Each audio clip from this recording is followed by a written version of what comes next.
Hi guys, I hope everybody's doing good. Welcome to my channel. Hello. I hope you all are well. I'm uploading some videos and I can only do a few at a time, so I'm waiting. And should probably be done in half an hour. So there's people waiting on their readings. Those are pretty much done.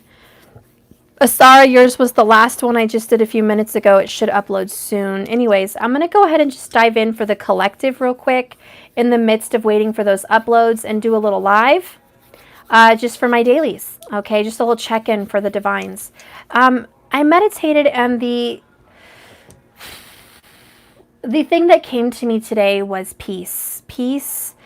Divine obstacles are for a reason, and how to achieve soulmate stability. Okay, and that's kind of what came to me, and I did this beautiful meditation earlier. I posted the video.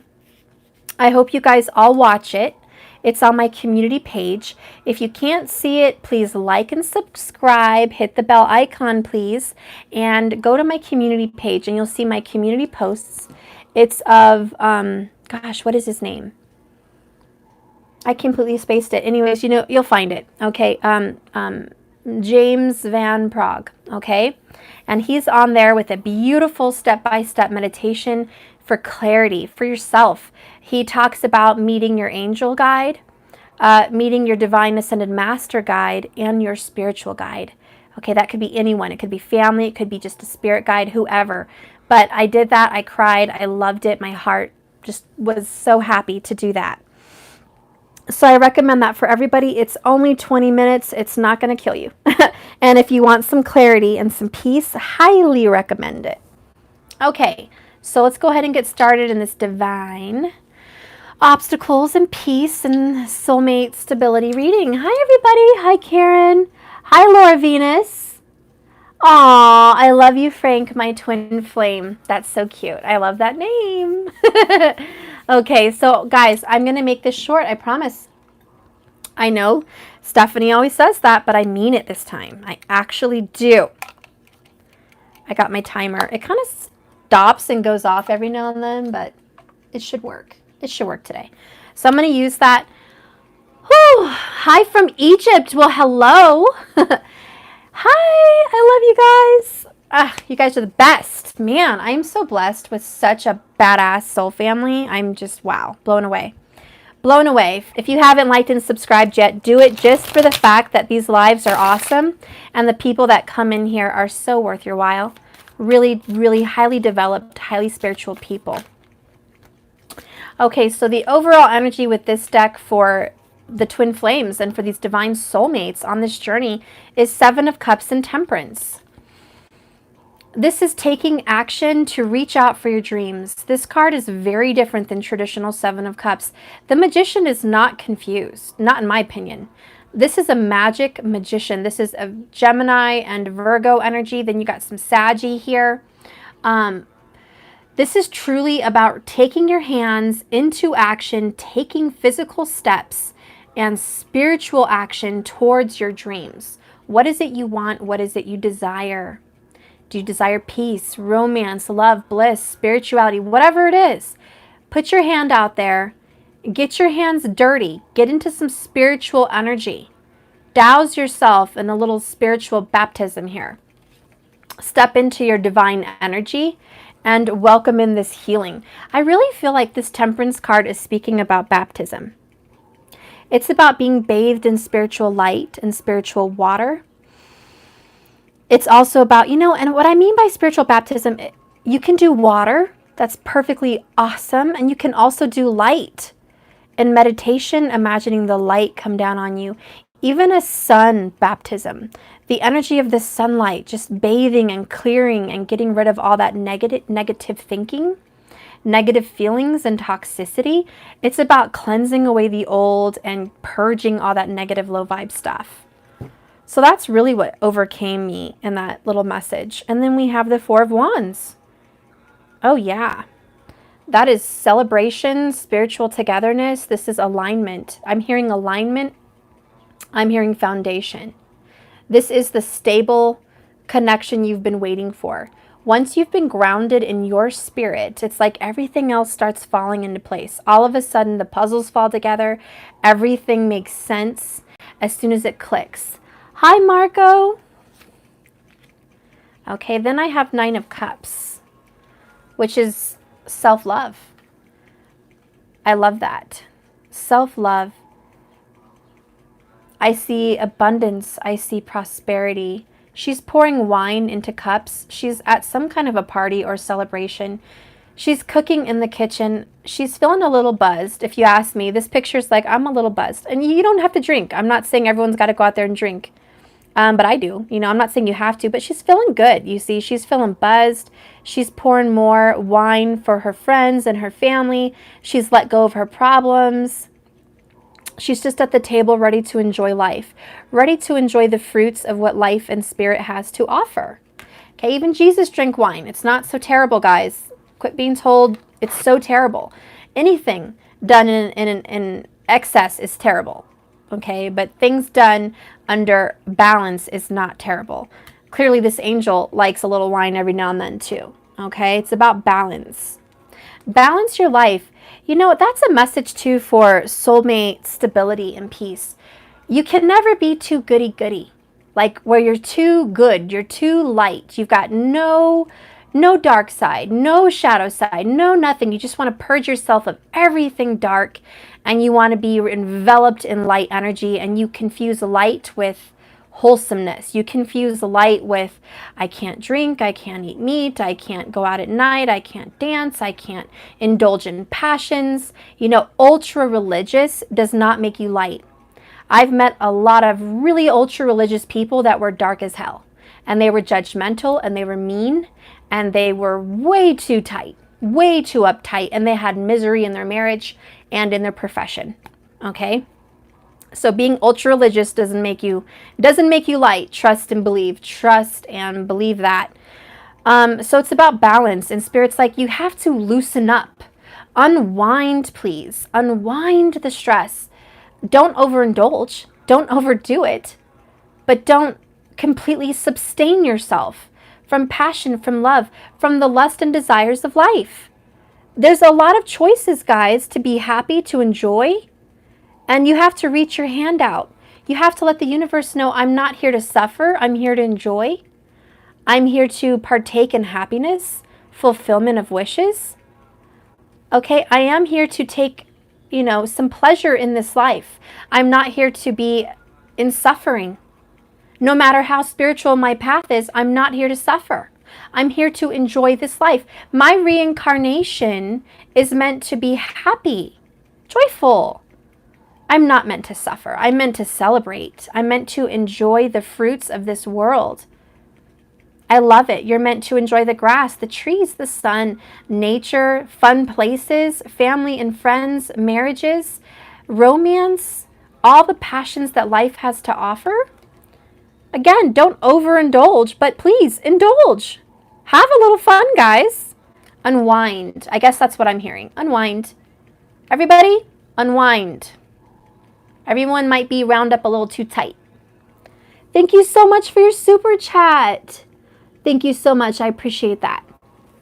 Okay, so we have the Wheel of Fortune here in the middle, which I do love. It means divine change, divine intervention.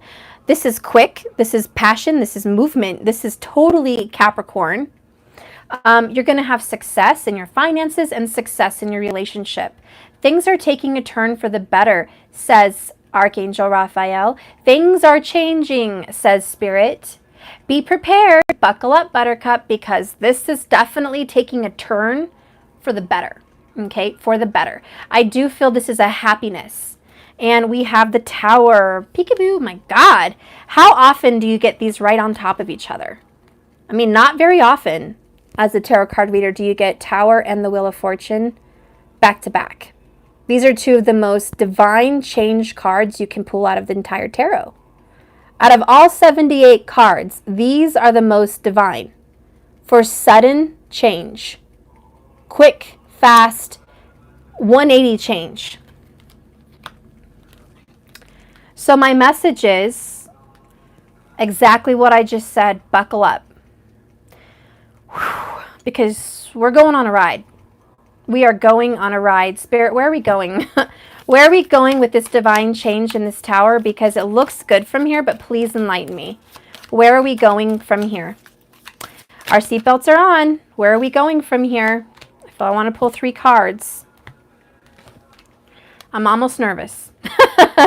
Okay, I got the Sun card, which is a very good place. Happiness, abundance, success, relief. This is true. I mean, guys, God, this is amazing. Leo, of course. But what I'm feeling from here, guys, this is better than the Ten of Cups. In fact, this is better than the Ten of Pentacles and the Ten of Cups put together in the same place. The Sun card trumps Ten of Cups, Ten of Pentacles. It kicks their ass. It shadows them. It overshadows them. This is the best card you can get. It's the Sun. Everything you want, everything you need, it's here. Your soul purpose is definitely being fulfilled. You're being guided in the right direction, and on top of it, you did what you were supposed to do. Now you get what you want. You get success. What is your dream? Is it union? Is it financial success? Is it children? Whatever it is, guys, how about all of the above? It's yours. Wish come true. Wheel of Fortune is going to give you the wish come true. To me, it looks like marriage and commitment, but it doesn't have to be. It can be whatever you want it to be. The next card is Nine of Pentacles. This is self-love, of course, like we had with the Nine of Cups. You got Nine of Pentacles. This is your own power. You don't need the 10. You don't need the other person to be independent. You don't need them to run your business. You don't need them to have a home. You don't need them to look good. You don't need them for jack. This is pretty much, I don't need you. I'm good on my own. This is self-love and I don't know the word. It's just independence, okay? It's divine independence and stability. Stability on your own. Then I have here the Five of Swords, but this is different Five of Swords. This is change. Thank you so much for your super chat. I appreciate you. This is not a drama-filled card. This is drama-free. It's all up in the clouds. You've got fairies. Okay, this is change. Your mental situation where it's been fighting wars in your head for, is this for me? Do they love me? Do they want me? Am I on the right journey? Anger, resentment, depressions, all the above, right? Worries, overthinking, obsessions, blah, blah, blah. This is done. Tower.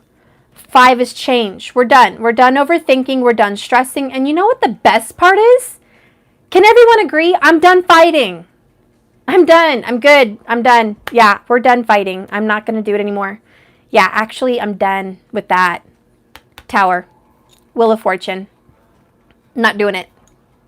Not going to go down that road anymore, honey. Not doing it. I see the light. I see my path. I'm healing. I am following my guidance.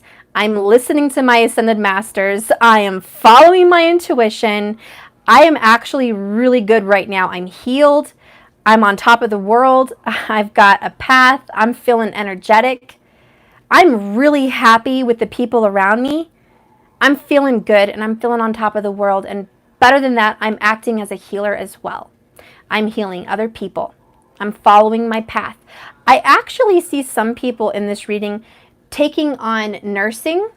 Someone here is going to nursing school. They're studying, they're taking time, they're paying money for a class or a school to be a nurse or a Reiki healer. Or just a masseuse, possibly. I also see a counselor.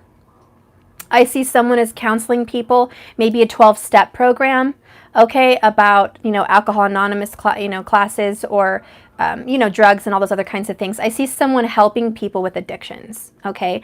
And if you're not taking classes and doing that as a career, I see some people as welcoming friends and family in their life to help them grow to heal. Okay, and it's like you're getting someone off drugs, or you're helping your best friend quit drinking, or you're helping them overcome addictions. You're actually following your calling to be a healer. I see you're following your path, quite frankly. This is your path. Path. It's your path. And this is a sudden realization. And I don't mean it's like all of a sudden you came from the dark into the light. Like, whoo, I see now. Oh, the clouds have parted. I'm not saying that. I'm saying you've known this for a long time, but you're finally doing it. You're taking the steps needed. You're finally driving to that school to take those classes, or you're finally getting on that exercise program. You're finally hitting the gym. You're finally taking the steps to start your own business. You're finally talking to that counselor or those people to help you on your path. You're just finally doing everything. You might actually finally feel better. You're in a happy place, guys. And it took you a long time to get here. Possibly 9 months or more. 9 years, 9 months, something around that number. It's taking you a long, quick minute to get here in this space, this energy of happy, this energy of healer. It took you a while to get here. Thank you so much for your 1111 super chat, and thank you for your 777. Thank you, baby. So anyways, drama-free. Thank God. Whoo! God, it feels good to do a reading that's drama-free. Good Lord Almighty. Thank you so much. Yes, Jesus. Thank you. We have the Ace of Pentacles. This is a brand new beginning. Fresh start. That's right. Yes. Yes, I receive this reading. I receive the goods from the Lord. Yes, I do. I receive the goods that God has to offer. I receive the universal blessing coming my way. Thank you, Spirit. Thank you, Jesus. Thank you, whoever you want to say thank you to. Okay? Doesn't have to be all the above. Thank you. Because this right here is Thanksgiving. And that is the attitude of gratitude, baby. And that's why we got it. Woo! I say pat yourself on the back, honey, because this has been good. This has been a ride. Pat yourself on the back right now because damn. Hot damn, it took you a while to get here. Whew, I can breathe. We have Ace of Cups. Yes, baby. Not only am I taking in the money, not only am I taking in the success or this new divine path, I feel so good and I'm in love with myself. And because I'm in that vibration, because I love me and I love my family and I'm like, oh, this feels so good. And I don't literally mean me, guys. I'm just speaking for you. This is like, I feel so good. God, I'm on point. I'm on fire. I am an overflowing cup of love. I am love. Who's been doing their I am affirmations? Somebody has. Somebody has been doing their I am affirmations. And it is coming to fruition. Yes, this is proof right here. Right here. You're about to see love coming in within 30 days. And you're about to see some new wealth happening by the end of the year. By the end of 2019, you will have a lot more abundance than you came in with. Period. Leave the drama and the past and the poverty and the lack mentality and the lack of love at the front door behind you. It ain't there no more. You're stepping into a new house. This is a new house, honey. And someone could quite frankly be getting a new house. It's Four of Wands, Ace of Pentacles, Wheel of Fortune. It's definitely in the cards. There could be people buying a new house, signing a contract for a house you've already been in. Maybe you're just redoing your lease. But you feel good. You feel on top of the world. You're able to provide. And you're able to provide a lot more than money. You're providing guidance and love to others. You're able to provide healing. The collective is stepping up in their game big time. Let's see what else is going on. Whew. Not only do you have love, you have money. Wow, that's a great reading. We have there the World card. This is completion. Done. Yeah, like I said when we came in, we are done, dude. All right, we're done. Sorry, I'm not going to do the drama thing anymore. The whole drama card, the fighting, arguing, blah, blah, blah, blah. No, I'm not doing it. Sorry. That's over. I'm in for a new day. I'm in for a new day, honey. The Sun card represents a day. One day, 24-hour period. What shifted in 24 hours? Something happened. The Empress. Somebody stepped into their power within 24 hours. I'm going to get some dirt on this. What happened in 24 hours? Some good stuff happened in 24 hours. Spirit, what happened 24 hours ago? Or what's going to happen in 24 hours? What happened 24 hours ago? What's going to happen in 24 hours? I want details, please. 6 of Wands, some victory, some success, a decision being made. A decision has been made. A choice. Guys, I have goosebumps. I have so many goosebumps. 10 of Swords and Death. Look how creepy that is at the bottom of the deck. This is creepy. This is crazy. Woo. Somebody made a decision and cut something out 24 hours ago or within 24 hours. Yes, it was a decision. 2 of Swords. Major goosebumps, guys. I'm feeling something. I'm feeling something here. We have 2 of Cups. Woo! Okay, I'm not going to freak out, but it looks like somebody made a decision to go after someone. Or just, you know, they're pursuing you because a sudden vibrational shift happened. And this is totally about love. This is about the Ace of Cups. Something happened within 24 hours about a commitment. Somebody's pursuing someone, dude. Seriously. Seriously. Hardcore. This is between now and July. That's a month. That's a month. I'm going to give it 6 weeks at the most. At the most. Man, somebody made a decision within the last day. I'm serious. Or they're going to be making it. This is a... Ooh, okay. I'm going to keep going. Queen of Swords. Somebody sees things clearly. They're making the decision for love. They're choosing a soulmate. They are choosing a soulmate. They're choosing divine love. This also means they're choosing the path. Whatever path leads to the soulmate is the path they're choosing. So even if it's not, I choose my soulmate, they have made a decision within the last 24 hours to lead them to victory with the soulmate. The decision has been made. The crossroads is no longer in stagnation. 10 of Swords. There's no more crossroads. That's it. There's no more crossroads. There's no more indecision. Somebody made a decision. Whatever decision you made, this could be you, this could be your person. Whatever decision was made recently or within 24 hours is going to lead you to victory with your soulmate. Period. Emperor energy. Okay, I'm totally feeling crazy now because I had the Empress. Where the hell is she? I just had her out. Where are you, Empress? Did I put her down? Did I put her down? Where is she? Point, because I just had her. Where is she? I'm so mad. I should have left her out. Okay, because I had the Empress right there. Damn it. I just had her out. I'm so mad at myself for playing with this deck. Getting too excited, shuffling when I shouldn't have, and I saw her right there. I should have pulled her out. Did I pull her out and I'm just blind right now? Seriously. There she is. There you are. She was at the bottom, right under the world, I think. I don't know what I did with her, but here she is, Empress. And I had the Emperor. This is definitely like mother, father coming back together again. There could be a family coming back together again. I also feel like, God, huge decisions have been made about family. Whatever this path is, it's taking you straight to the soulmate. This could be both of you or one of you. Spirit, can you tell me about this tower? Because I asked about the Sun card. This just happened 24 hours ago. Spirit, tell me about the tower.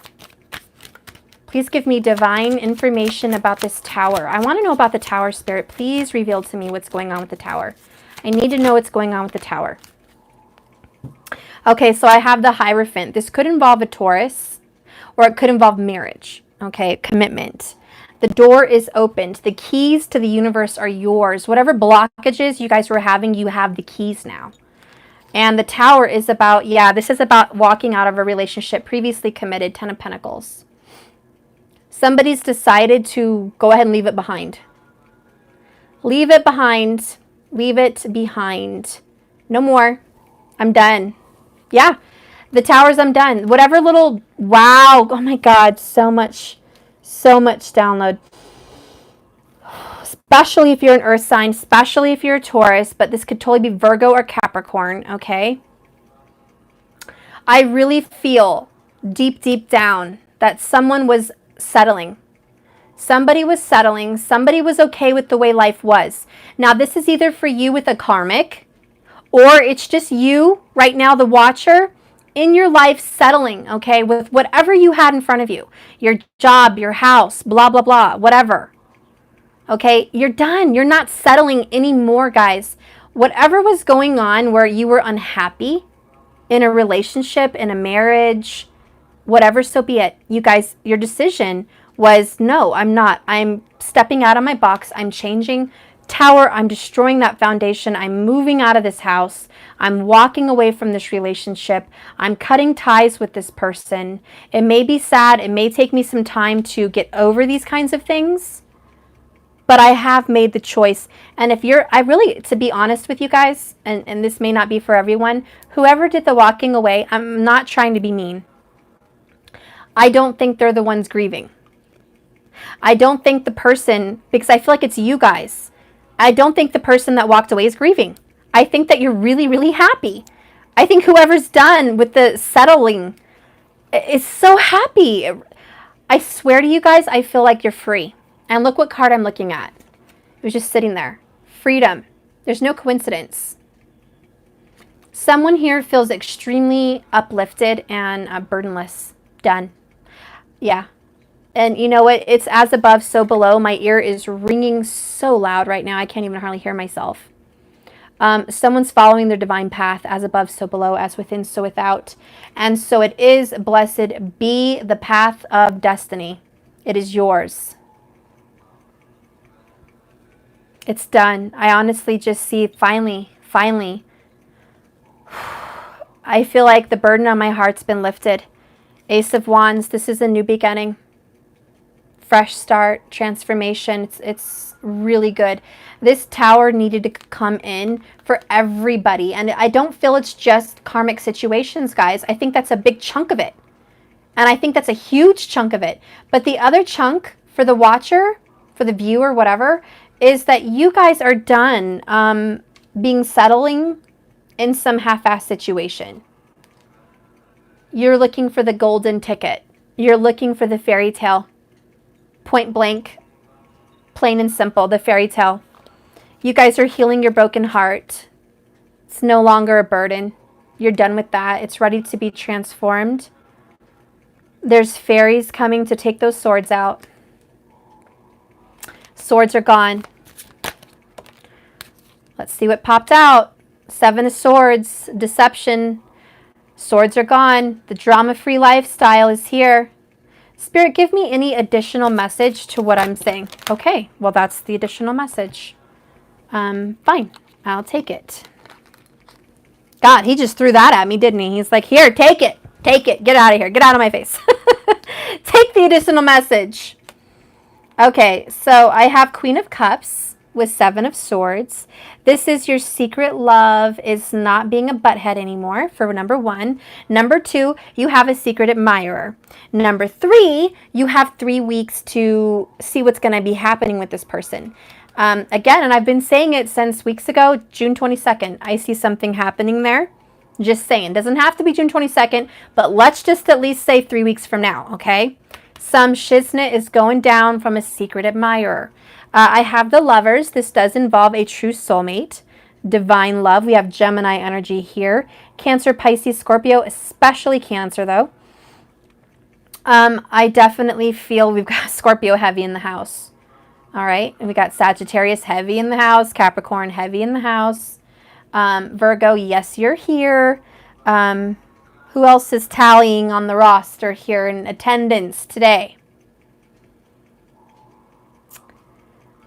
Gemini. Did I already say that? I think I already did. Gemini is super duper here. Libra's here. Taurus is here. Aries is here. Yes. And you know who else is peeping out because of the nines? Sagittarius. You are a leader and a guru in this reading. Let's keep going, Cappy. We have shadow side. This is shadow work. You guys are definitely facing the devil. Facing the illusion, facing Rahu, taking decisions, taking steps. Two of Wands. Big decision was made, passionate. The choice was already made. Like I said, it happened within 24 hours or 24 hours ago. Okay? This happened very quickly, very abruptly. The world is in his hands. Completion. Done. We're looking forward to the future now. Straight ahead. Beeline. We're done with all the other drama.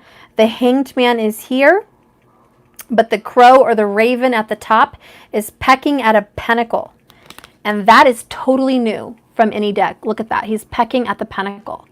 So if you've been waiting, look at this raven peckering away at the rope, ready to drop this hangman with the pentacle. Once this pentacle drops, it's like everything explodes. We got 3 of Cups, 10 of Cups, happiness and reconciliation. These are good times, guys. Really good times.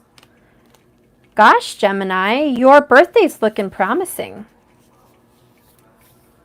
Very promising. We're in Taurus season right now. But by Gemini's, and that's Vedic, okay? I don't do tropical.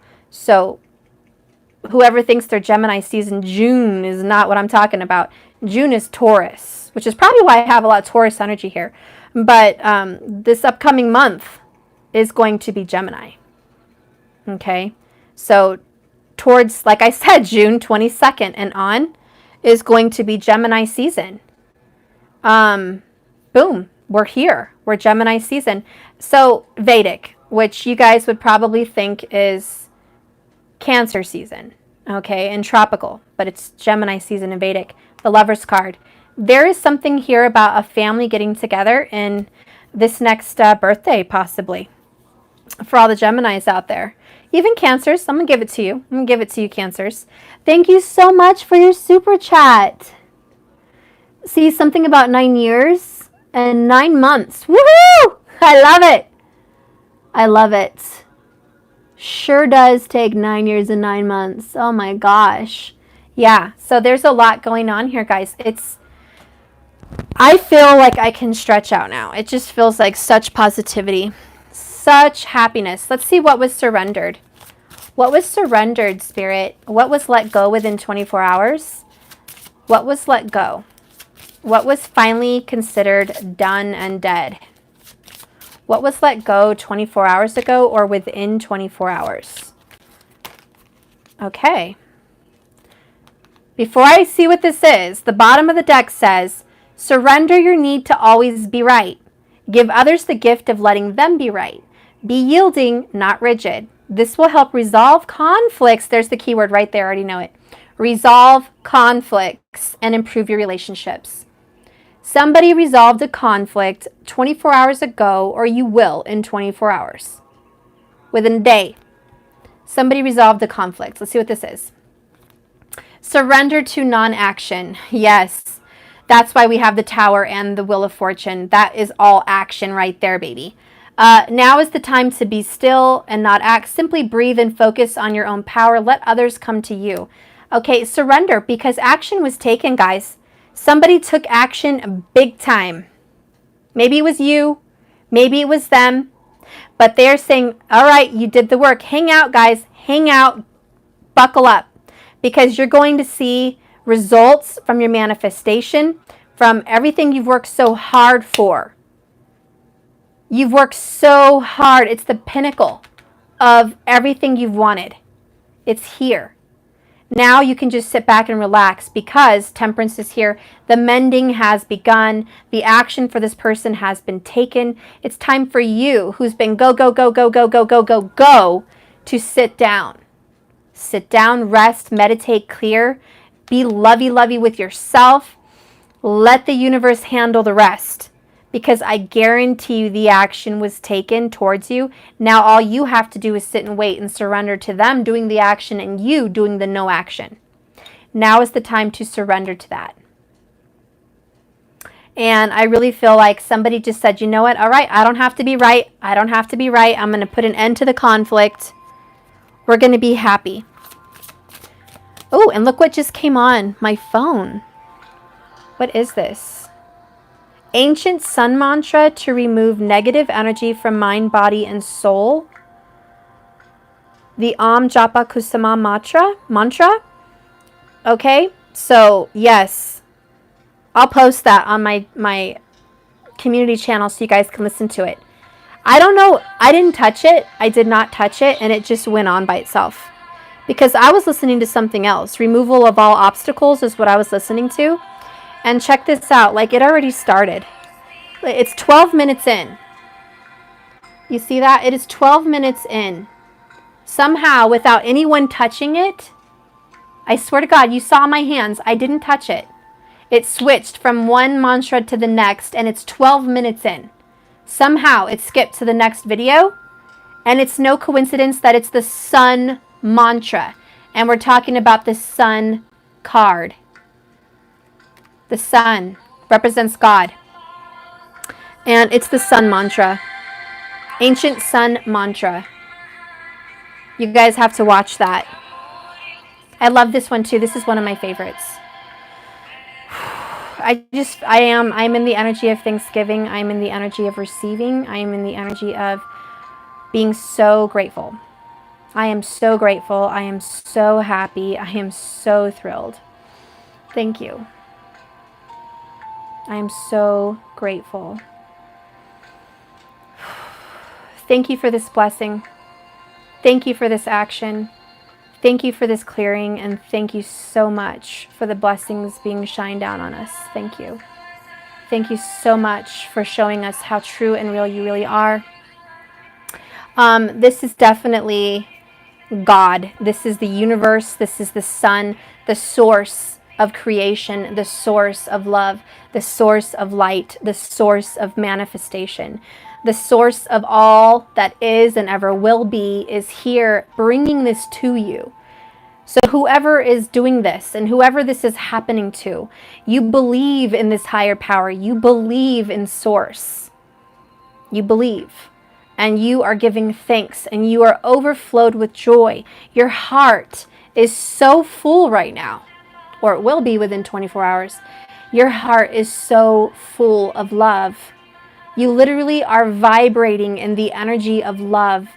You are having God fill your body. You are having the universe drip inside of you with sunshine and love and light and healing. Some of you guys may be experiencing healing right now.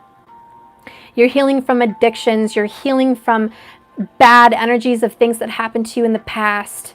You are healing from pain. You are healing from not being chosen. You're healing from not being loved. You're healing from not loving yourself enough.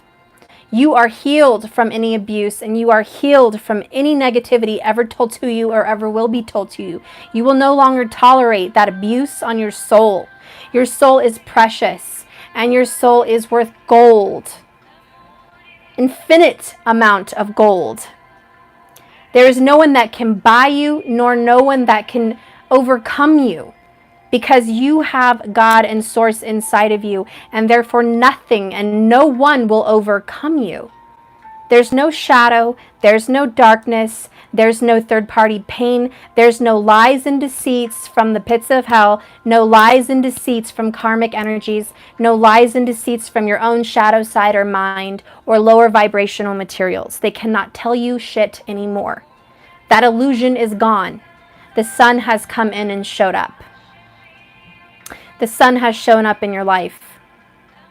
If you are a sun in Taurus, or a sun in Gemini, or a sun in Sagittarius, a sun in Scorpio, a sun in Cancer, a sun in Libra, a sun in Virgo, a sun in Leo, you're being ultimately blessed. Everyone else you're being showered down to with blessings, but those specific signs are standing out to me because I think those specific signs have been through an immense amount of suffering. I'm not playing down anyone else's suffering. I'm saying those souls have in the past 9 years to 9 months been through an immense amount of suffering. The suffrage of being soul tormented in a negative jail and prison of your mind and of your body and of your soul for a very long time. Thank you so much for your super chat. So I see freedom. I do see people are also being freed from jail. If there has been anyone incarcerated, they're coming out. Probably, like I said, in Gemini season, Cancer season, even possibly. But I do see freedom. I see freedom from the shackles of all karmic energy, all dark energy. You guys are free. You're free to love. You're free to receive, but you're free to feel good. And it's a choice. And being happy is a choice. And all of you that are watching that resonate with this reading, you have made a choice. And you've overcome the darkness. And you weren't alone.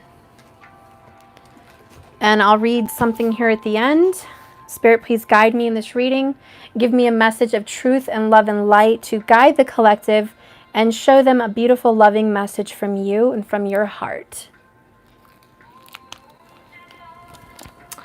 Okay, let's see what he wants to say.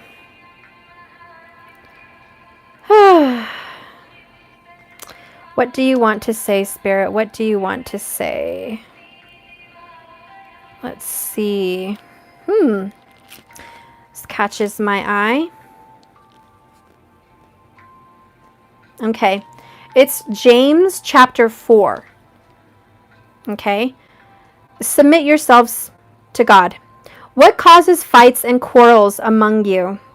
Don't they come from your desires that battle within you? You desire, but you do not have. So you kill. So you covet, but you can't get what you want. So you quarrel and you fight. You do not have because you do not ask God. When you ask, you do not receive because you ask with wrong motives, that you may spend what you get on your pleasures. You people don't you know that friendship with the world means enmity against God? Anyone who chooses to be a friend of the world becomes an enemy of God. Or do you think Scripture says without reason that he is jealous and longs for the Spirit he has caused to dwell in us? But he gives us more grace. That is why Scripture says, God opposes the proud, but shows favor to the humble and the oppressed. Submit yourselves then to God. Resist the devil, and he will flee from you. Come near to God, and he will come near to you. Wash your hands, purify your hearts. Don't be double-minded. Grieve and mourn and wail. Change your laughter into mourning and joy to gloom. That's not what you're supposed to do. Humble yourselves before the Lord, and he will lift you up. Brothers and sisters, do not slander one another. Anyone who speaks against a brother or sister or judges them speaks against the law and judges it. When you judge the law, you are not keeping it, but sitting in judgment on it. There is only one lawyer and one judge and one who is able to save and destroy. But who are you to judge your neighbor? Now listen to you who say, today or tomorrow we will know and go to that city and spend a year here and carry our business to make money. Why do you not even know what will happen tomorrow? What is your life? You are a mist that appears for a little while and then vanishes. Instead, you ought to say, if it is the Lord's will, we will live and do this or that. As it is, you boast in your arrogant schemes. All such boasting is evil. So then, if you know the good, you ought to do it. So basically what this is saying is be humble, number one. Don't be of the world. These people that are getting these blessings, these people that are getting this Ace of Pentacles, the Sun card, 10 of Cups, the Lovers, the Return, the 10 of Pentacles, hot damn. It's because you're not of the world. Everyone that is here should be a divine soulmate, a twin flame, or at the very least a spiritual person on a spiritual journey. You're taking action and seeking the good. You're getting rid of the world. You're not part of the matrix. The world is the matrix in the Bible. Okay, all these judgments about, I saw your guys' comments the other day. You guys were biting each other's asses and heads off about Trump and Oprah. Give me a fucking break. Who gives a shit? That's of the world. Knock it off. It's not up to us to be judges and lawyers of who this person is and who that person is. Somebody gave me some cockamamie horse shit saying that Trump got $1 million and has daddy's money. Unsubscribe from my channel because you don't know shit. Number one, I think it literally was $10,000. I think I was wrong. It wasn't even 20,000. It was 10. Because his dad didn't believe in giving him the money. He wanted him to invest and start on his own. Yes, he comes from a rich family, but his family didn't hand it to him. I'm sure he was an heir and got property when the father died. But the point is, who are you to judge? And as far as Oprah goes, someone said she was part of the Illuminati and sold her soul. How are we supposed to know that? How are we supposed to know that? Are you part of her life, her intimate family? Are you God? Do you see things like that in her business? I don't. I don't claim to. Now, I believe in all of that, but the point is, who are we to be of the world judging? First of all, number one, get off social media. Off. Guys, I am one of the few readers. I will not have an Instagram. I'm not doing the Facebook thing. Okay? I'm not even on that. I have too much to do reaching out to you here on YouTube and in my life. I live my life. I'm not even there. I'm not even in the matrix and the world of the internet and the social media and all that. I'm not even in it. I believe that what will be will be. And spirit has balance. The universe will balance itself out. I was just watching some planetary, some planetary space channel last night. It was live, and they were talking about the creation of the universe and the sun and how it moves, and Jupiter and Saturn, and how all of our lives here on Earth are in orbit with gravity and all the stuff that we have going on, not thanks to the sun, but actually thanks to Jupiter and Saturn. Because of their magnetic push and pull, we are situated perfectly where we can survive here from the sun. And ironically, in astrology, Jupiter is the guru and Saturn is karma, death, the devil. It's death, it's an ending. It's karma. Jupiter is the teacher. So it's ironic that our globe, planet Earth, actually sits in perfect, it's like, how do I say this? Our lives are in the hands of Jupiter and Saturn. And in astrology, that's literally the truth. Jupiter is like Jesus. It's like Buddha. It's the teacher. It's the guru. It's all teachers. It's all spiritual guides. That's Jupiter, the most strong, masculine, huge planet in the solar system. And Saturn is the one that takes out the negative energies and transmutes them. You will pay karma to Saturn. Saturn will make you wait and work hard for things. Saturn is justice. He used to actually rule the house of Libra, justice. He rules that. So he is very just. So anyways, where I'm going with that is, who are we to be ruling, guys? Who are we to be judging? I love a lot of people. I don't like, the one things I think I can't find myself to love is sexual abuse. Anyone that sexually abuses children or people. And maybe that's something I have to purge, but I wish them dead. I wish them suffering. I don't think they should be put in jail. I think they should be tortured and killed, to be honest. That's how I feel. And it's going to take a lot for me to change my mind. It's going to take a lot. And even then, I find myself, from watching the movie The Shack, trying to forgive them. And I feel disgusted even trying to do it. But I really despise people that sexually abuse children. Or other people, man or woman, doesn't matter. Okay? But other than that, even murderers I can forgive. Okay? Unless they're sick and twisted like Charles Manson or OJ, who wants to decapitate heads. All right? It's just, viciousness. That's second on my list. Vicious murdering is second on my list. And believe me, they'll pay karma. They always do. They will pay karma. But I don't want us as spiritual teachers, because that's what you're supposed to be. You're supposed to be a beacon of light and love and healing. And if you're off showing the world the bird to Trump or the bird to Oprah or the bird to whoever the F, who are you? You sure as shit aren't this person.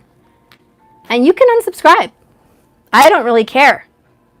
I don't. Because maybe I am judging you, but I just don't like that vibration. I don't want it. I don't want anything to do with it. It's pushy, it's judgmental, it's wrong, it's dark, it's negative, it's unfruitful, it's at a very low vibration, it's dark. It makes me feel nasty. It makes me feel part of the world. It makes me feel violated to even be in that presence.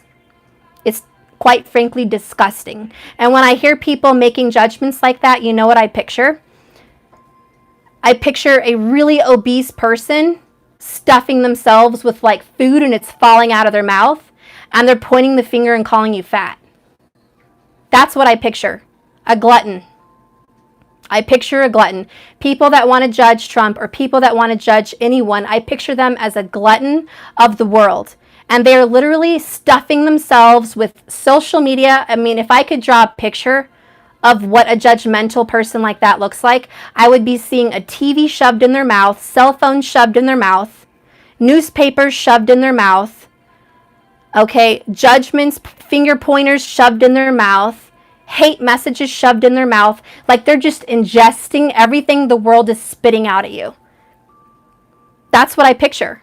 And we have to be careful as a spiritual people what we're ingesting, because the word is more than just books and TV. It is energy, and we're eating it. We are eating energy constantly, ingesting it.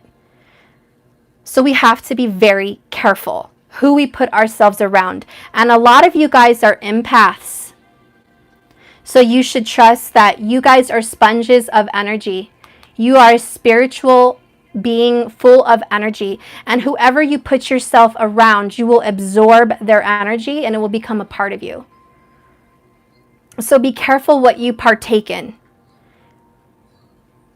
I think it was Jesus that said something about, I live on more than bread and water, but by the word and the spirit. You live by more than that. You will live forever based on what you ingest in your spirit. You will live so long by what you put in your mouth. So I want you guys to do your own homework, because some of those comments were horseshit, and I'm just going to call it out because it's my channel. Okay, do your research. I have family and friends that watch CNN 24/7, and boy, can they regurgitate. They can regurgitate what they're told. The one thing I find very ironic with social media and news today, no one seems to care enough or give enough shit about anything else but what they're shown to give a shit about. I can read stories about, this black person that was abused and mistreated and killed in the streets. And I can read stories about this child that was abducted and raped. And I can read stories about this rich, Democrat that was sexually abusing children in their basement and now they're being reelected and covered up and paying people off. I mean, I can read all kinds of stuff, but you never hear about it in the news. So therefore, no one cares. They don't care about those other children that are abused. They don't care about other black people that are shot. They don't care about, the Mexicans are, they only care about the border. Oh, let's have a big shit fit about the border. But what about Venezuela? Does anyone know shit about that? Because their, dictator is rich and keeping food from the people of Venezuela, which is why they're crossing the border. And they are starving. Absolutely starved. I watched an actual documentary on it, and it's recent. And there are children that are like 8, 9 years old, usually boys, that are living in a home with a mom where she has, 5 children, and they get yelled at and treated wrong if they eat anything that's in the house. So they're starving, and they'll have one meal a day if they're lucky, and they used to sacrifice their meal so the little children, like the 3-year-olds and 2-year-olds, could eat. And they went on camera and talked about their life and why they were on the streets. And the person that was interviewing these boys said, why are you living on the streets? What's going on? Is it gang related? Is it family? And they said, it's plain and simple. We can't live at home because we're another mouth to feed. My mom and my brothers and sisters need that food more than us. And I can't, we're not going to be there to be another mouth to feed. So they're on the streets begging, and even people don't give them food.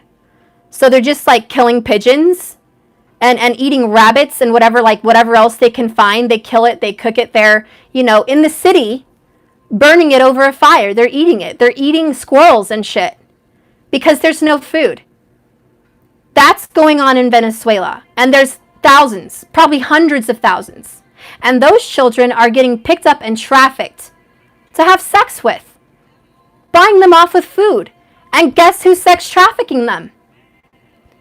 You don't want to hear this? But I'm going to tell you this, and you should research it yourself, and I bet they'll take this video off just because I'm going to say it. But it is the Clinton Foundation. The one who has that special island for sex kids. What is it? Orgasm Island or some shit? They've taken children there. And these children who are now 20 have said what's happened to them since the 90s. And all those children in Haiti during the earthquake, when the Clinton Foundation was supposed to donate whatever money that everyone donated to it to, there was about, 10,000 children missing. They claimed them dead from the earthquake, and then they did a bust and found thousands of them on the island being sent to other politician people for sex and for sick, it's some kind of satanic soup, walnut soup and shit. Okay, it's about their pineal gland. The pineal gland, which actually holds fear and manifestation and innocence and all kinds of spiritual. The pineal gland is the third eye. It holds all kinds of spiritual information. They are harvesting it from these children and eating it. This is really going on. It's sick. It's satanic. And even if it's not satanic, it's just sick. And it's happening. And no one wants to talk about it. Not Nancy Grace, not Megyn Kelly, not CNN reporters, not Michelle whatever. Not even the people that are against those people will talk about it. These things are really hush-hush. I don't know why. Okay, the information's out there and it makes me cringe. Okay, and if you guys haven't read any stories about Kelly O'Brien, MK Ultra, read it. I read the book. I didn't hear this on an interview. I didn't hear it on YouTube. I didn't hear it on some newscast. I read the book. And you can probably find information about her right here, right now on YouTube. It's Kelly O'Brien. And she was a victim from MK Ultra. Listen to her story. Do you want to know the names that went into her book of the people that sex trafficked her and her daughter and made her do sexual shit to her daughter? She was, number one, born into a satanic family, Kelly O'Brien. Born into a incestual satanic family.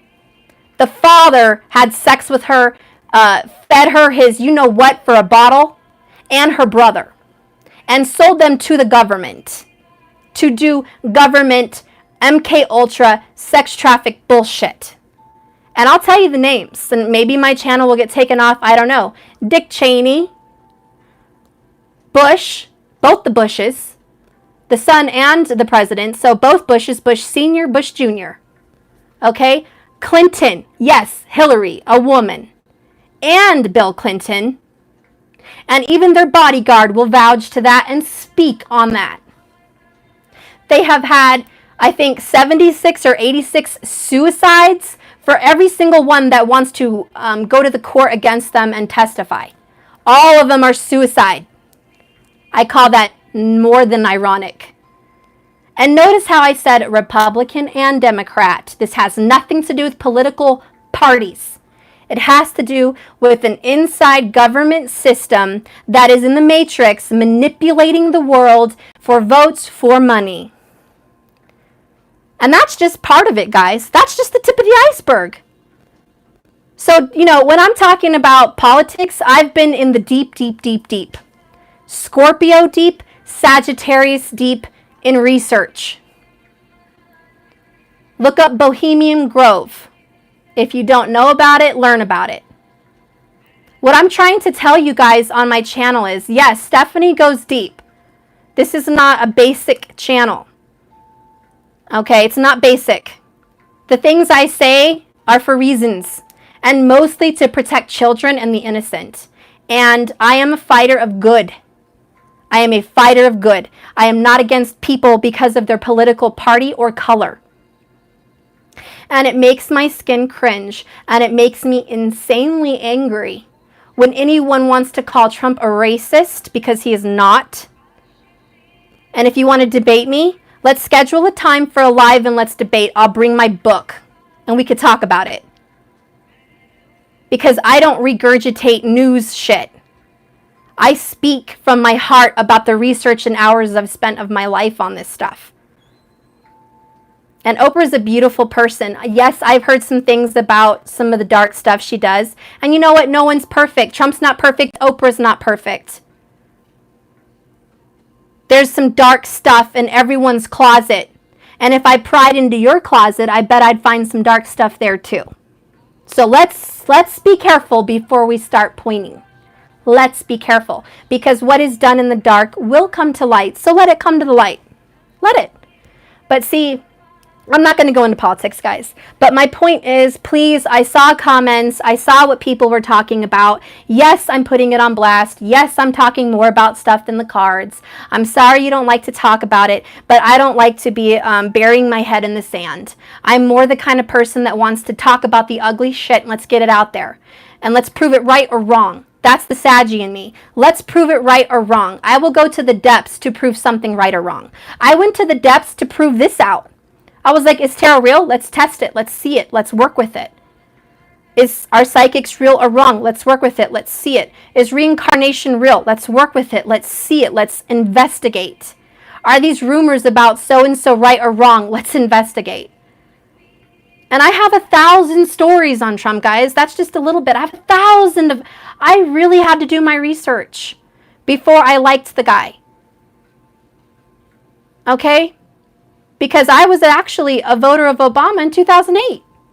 No one could sway me. And I'll tell you my story someday, but no one could sway me, and that was my vote. But I learned, and I grew up, and I learned about politics. But more than politics, I learned about sexual abuse in the White House and sexual abuse in the royal family in England and sexual abuse in all forms of a higher power. And I learned that there was a systematical sect of people, even in the Vatican. It's all connected. Higher places of power to get control. And it's all, it's a long story, but, we have to be very careful what we believe. So quit believing CNN, quit believing Fox, quit believing your grandma, your grandpa, people that are staying on stations. Quit staying stuck in your family situation because your grandma, grandpa, and so on was the so on and the so on. Quit. Get out of that box. Get out of that, where is the Hierophant? Get out of that orthodox way of thinking. Think for yourself. If someone is speaking good about someone or bad about someone, and you love that person, maybe you love me, maybe you trust me, maybe you love my readings, maybe you feel I have a genuine heart, maybe you feel I'm loving, maybe you feel I'm good. There's probably a reason that I feel the way I do. And if you agree on all of that, but you can't agree with what I said, maybe you should do your own research. Maybe you should try to see, why does Stephanie feel the way she does? Is there something to what she's saying? Because I don't think she would go public like that unless she spent some time on the subject. And I don't mean to be judgy either, but most of the people that disagree with me have not done in-depth research.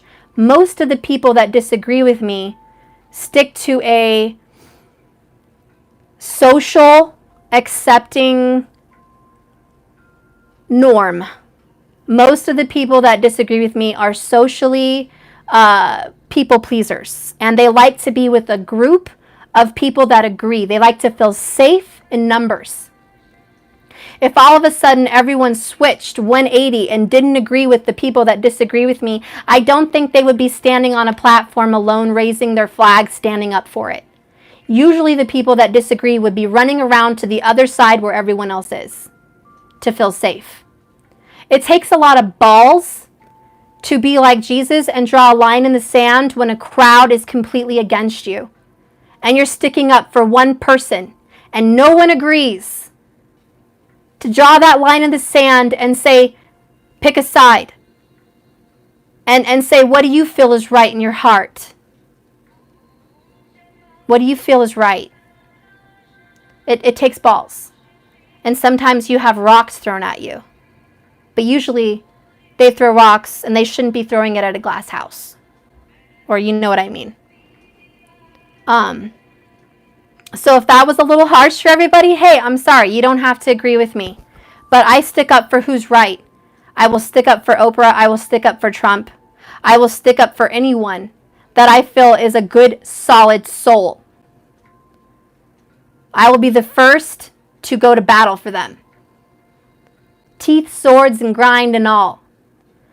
In fact, I will freely dedicate hours of my time to prove a point. And if anyone has stamina, gumption, or balls to do that with me, you're welcome to. But it's not going to be some 5-minute he. No, it's going to be a long, drawn-out discussion with proof to back up that ass. And you better have it, because I have it. So you better have it. And it better not be from no Fox News, no CNN, nor horse shit. It better not be from that shit, because I won't accept it. Denied. Access denied. Lies, not welcome. Not welcome.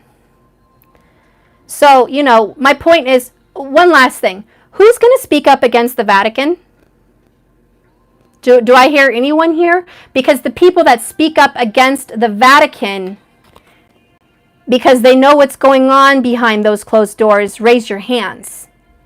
And the people that speak up against that need to speak up against what's going on in our country. And wake up. And stop praising parties that cause children to suffer. Jesus once said, my people fall, and I don't remember the words, but it's like my people perish from a lack of wisdom or something along those lines, like from a lack of knowledge, from not knowing. He didn't say, oh, you're forgiven because you don't know. You're saved and ascended because you don't know. He's saying you die and you perish because you don't know. And it's not a golden ticket and a green light to go about your business not knowing. If you saw somebody getting raped in the street and you were walking right by and you looked to your left and there they were, ripping their clothes off and slapping them and raping them, would you walk by and say, I don't want to see it? I don't want to know who's raping the person. I don't want to see it because I don't want to be a part of it. And as long as I don't see it and I don't hear it and I don't know who did it, then I'm home free. Right? I'm home free. I'm not guilty. I'm not guilty for that and I'm not a part of that. No, if you got alerted that something was wrong and there's a red flag, it's your duty to help and investigate. It's your duty, it's your call.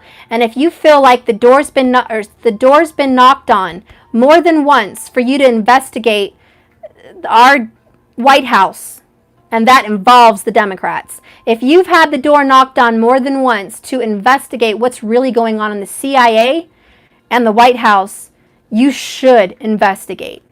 Don't turn your head to be part of the social norm.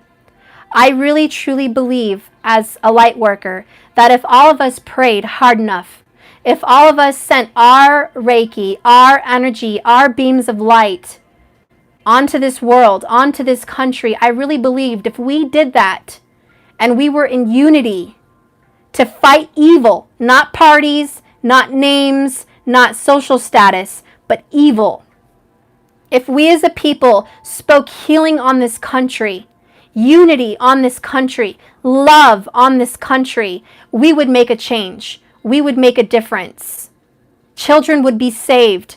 Sex traffickers would come to the light and be punished.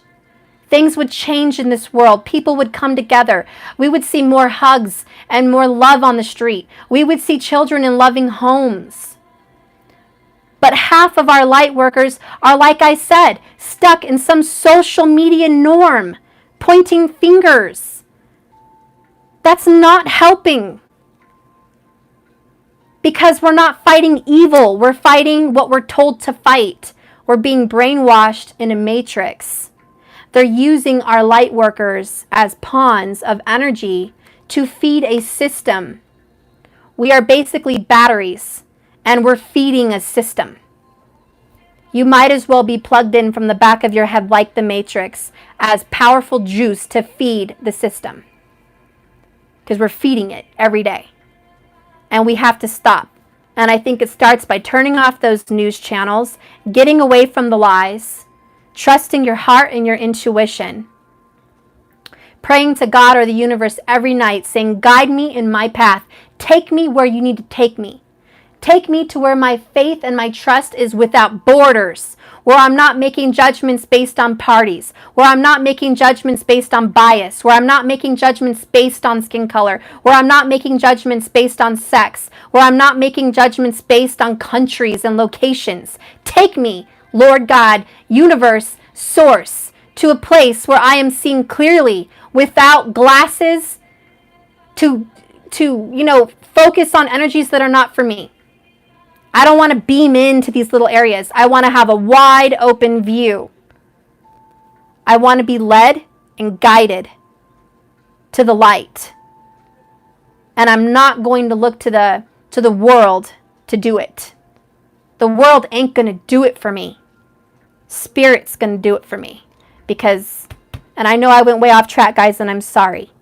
But I'm really passionate about that, guys. And if I had another channel, I don't know how to do it, but I would totally be totally for speaking against sex trafficking and abuse on children.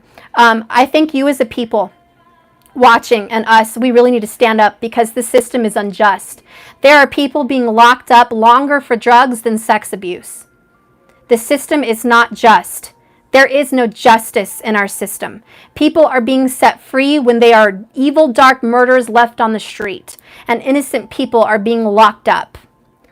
People are getting put away for things like not having tags on your car, not having insurance. Okay? Things of that nature. They're locked away, and then there's people on the street that are dangerous. Predators. Hurting people. And they're free. It's not just. Take a long look around, guys. People that are hurting children, sexual abuse, are going to jail for a few years and coming back out. Why in the actual fuck, excuse my French, is that allowed? Why? Why in a just country, in a free country, in a safe country is that allowed? In any country? Hell to the no. Hell to the absolute no. And I am very blessed to be in this country and be free to talk. Because there are countries where women are silenced. Can you imagine that? Silenced. You will not drive. You will not speak unless you're spoken to. You will not eat in the same room as the men. You will not worship or pray to your God in the same room as the men.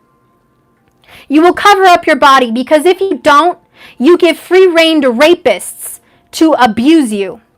For being what? Yourself? So you can't wake up in the morning, look at the hair God gave you, look at the eyes God gave you, the mouth God gave you, and use it? Because why? Because it tempts sexual abusive predators? And they're the beasts left out on the street? And women are the ones restrained? Women are the ones left behind, hidden in the back? I don't think so, guys. I don't actually fucking think so. And I cannot believe our world is actually the fuck okay with it. Because if anybody should go to a war, it should be to go to kick people's ass like that. There should be militias and people to go kick countries' ass that act like that. You want to act like an asshat? Let's take you out. And you're damn right. That's why I support Israel. You're damn right. And, and for the women that are against me and they like all of that shit, well, you know what I have to say to you? You are being abused and you are a people pleaser. And what happens? Can everyone raise their hands who falls in love with a narcissist? What do you become? Codependent.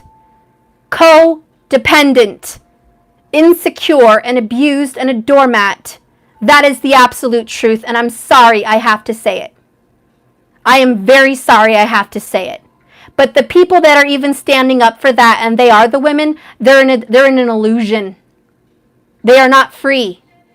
They are not free.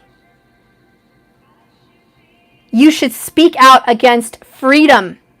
God made every single one of us. Gay, straight, boy, girl, man, woman. We all have rights. These are just human rights. They're not even for your country. They're not for any of that. It's because you are born on this planet. We are a people.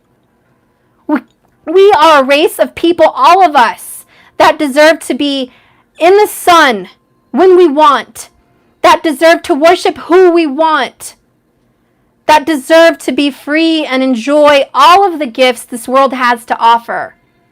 Every single gift. Marriage, love, family, a home, freedom, happiness, peace, spirituality. We should enjoy all of it, every piece of it. How dare any system put their foot on you?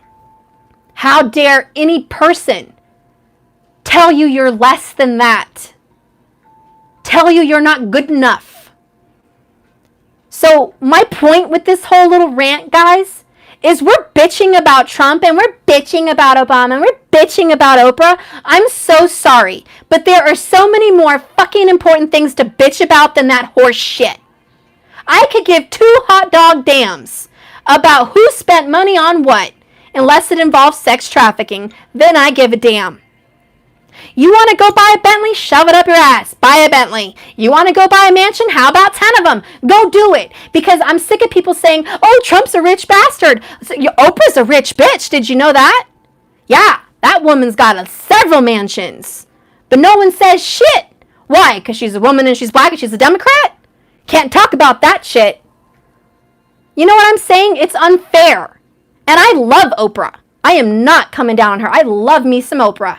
I'm just saying what's good for the goose is good for the gander. You want to be even? 50-50? Equality? Let's talk equality. Let's talk equality. Okay? Because I'm not here to judge, guys. I'm here to free people. I'm here to set everyone free. You know why I'm okay with gays? Because a lot of people ask me that. Because of reincarnation. Because it's been proven that people come back into bodies. Sometimes in another life they were a man and now they're a woman. And vice versa. Who are we to say what the hell's going on in someone's body? Who are we to say that? It's been proven. You should research it. It's been proven, guys. And I'm sorry that for all the religious people that watch me and so and they're, whatever. Look, I'm for the free. I am for the truth. Whatever the truth is. Whether you think it's ugly, good, or great, or pretty, or whatever, I am for the truth. This channel, Just Keep Swimming 1111, Stephanie, is for the truth. I don't care how ugly it gets or how much you like it or you don't like it. I don't care. I'm for the truth. And we are all reincarnated. We all have masculine and feminine energy. Sometimes people are coming into this life as a woman and they were a man in a past life. I just watched a show on that last night. And that's kind of why I'm bringing it up. You are all connected to your past life in different ways. Maybe some of you are here to break the mold. Break the mold of what humans are supposed to be like. I do understand about creation and how it's a man and a woman. I totally get that. But I think we as higher beings are supposed to be here to love. To love. In all forms. Man, woman, child, okay? Gay, straight, religious, non-religious. To love in all forms. I love everyone in every religion because they have faith. But it becomes a problem when you start hurting people. If you hurt people, it's a problem. If there is a religion that does not hurt people, I'm all for it. If there is a religion to hurt people, I'm not for it. Do you see what I'm saying? We cannot be so easily led like sheep off a cliff. We can't. We have to know what's right and wrong, and we shouldn't follow things just because our grandparents follow them or our parents follow them or it's our culture.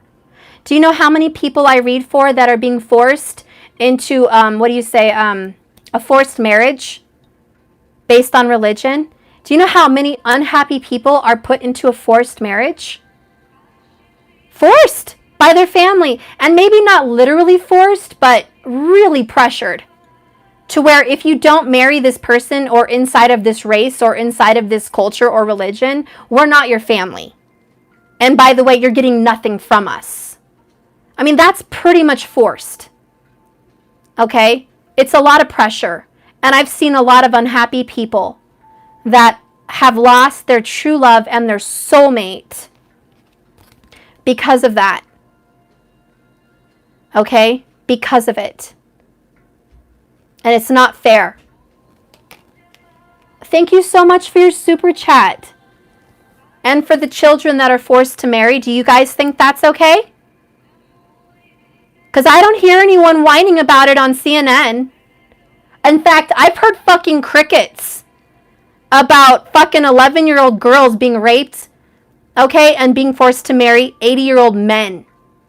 I've heard fucking crickets. You want to know what else I heard crickets on?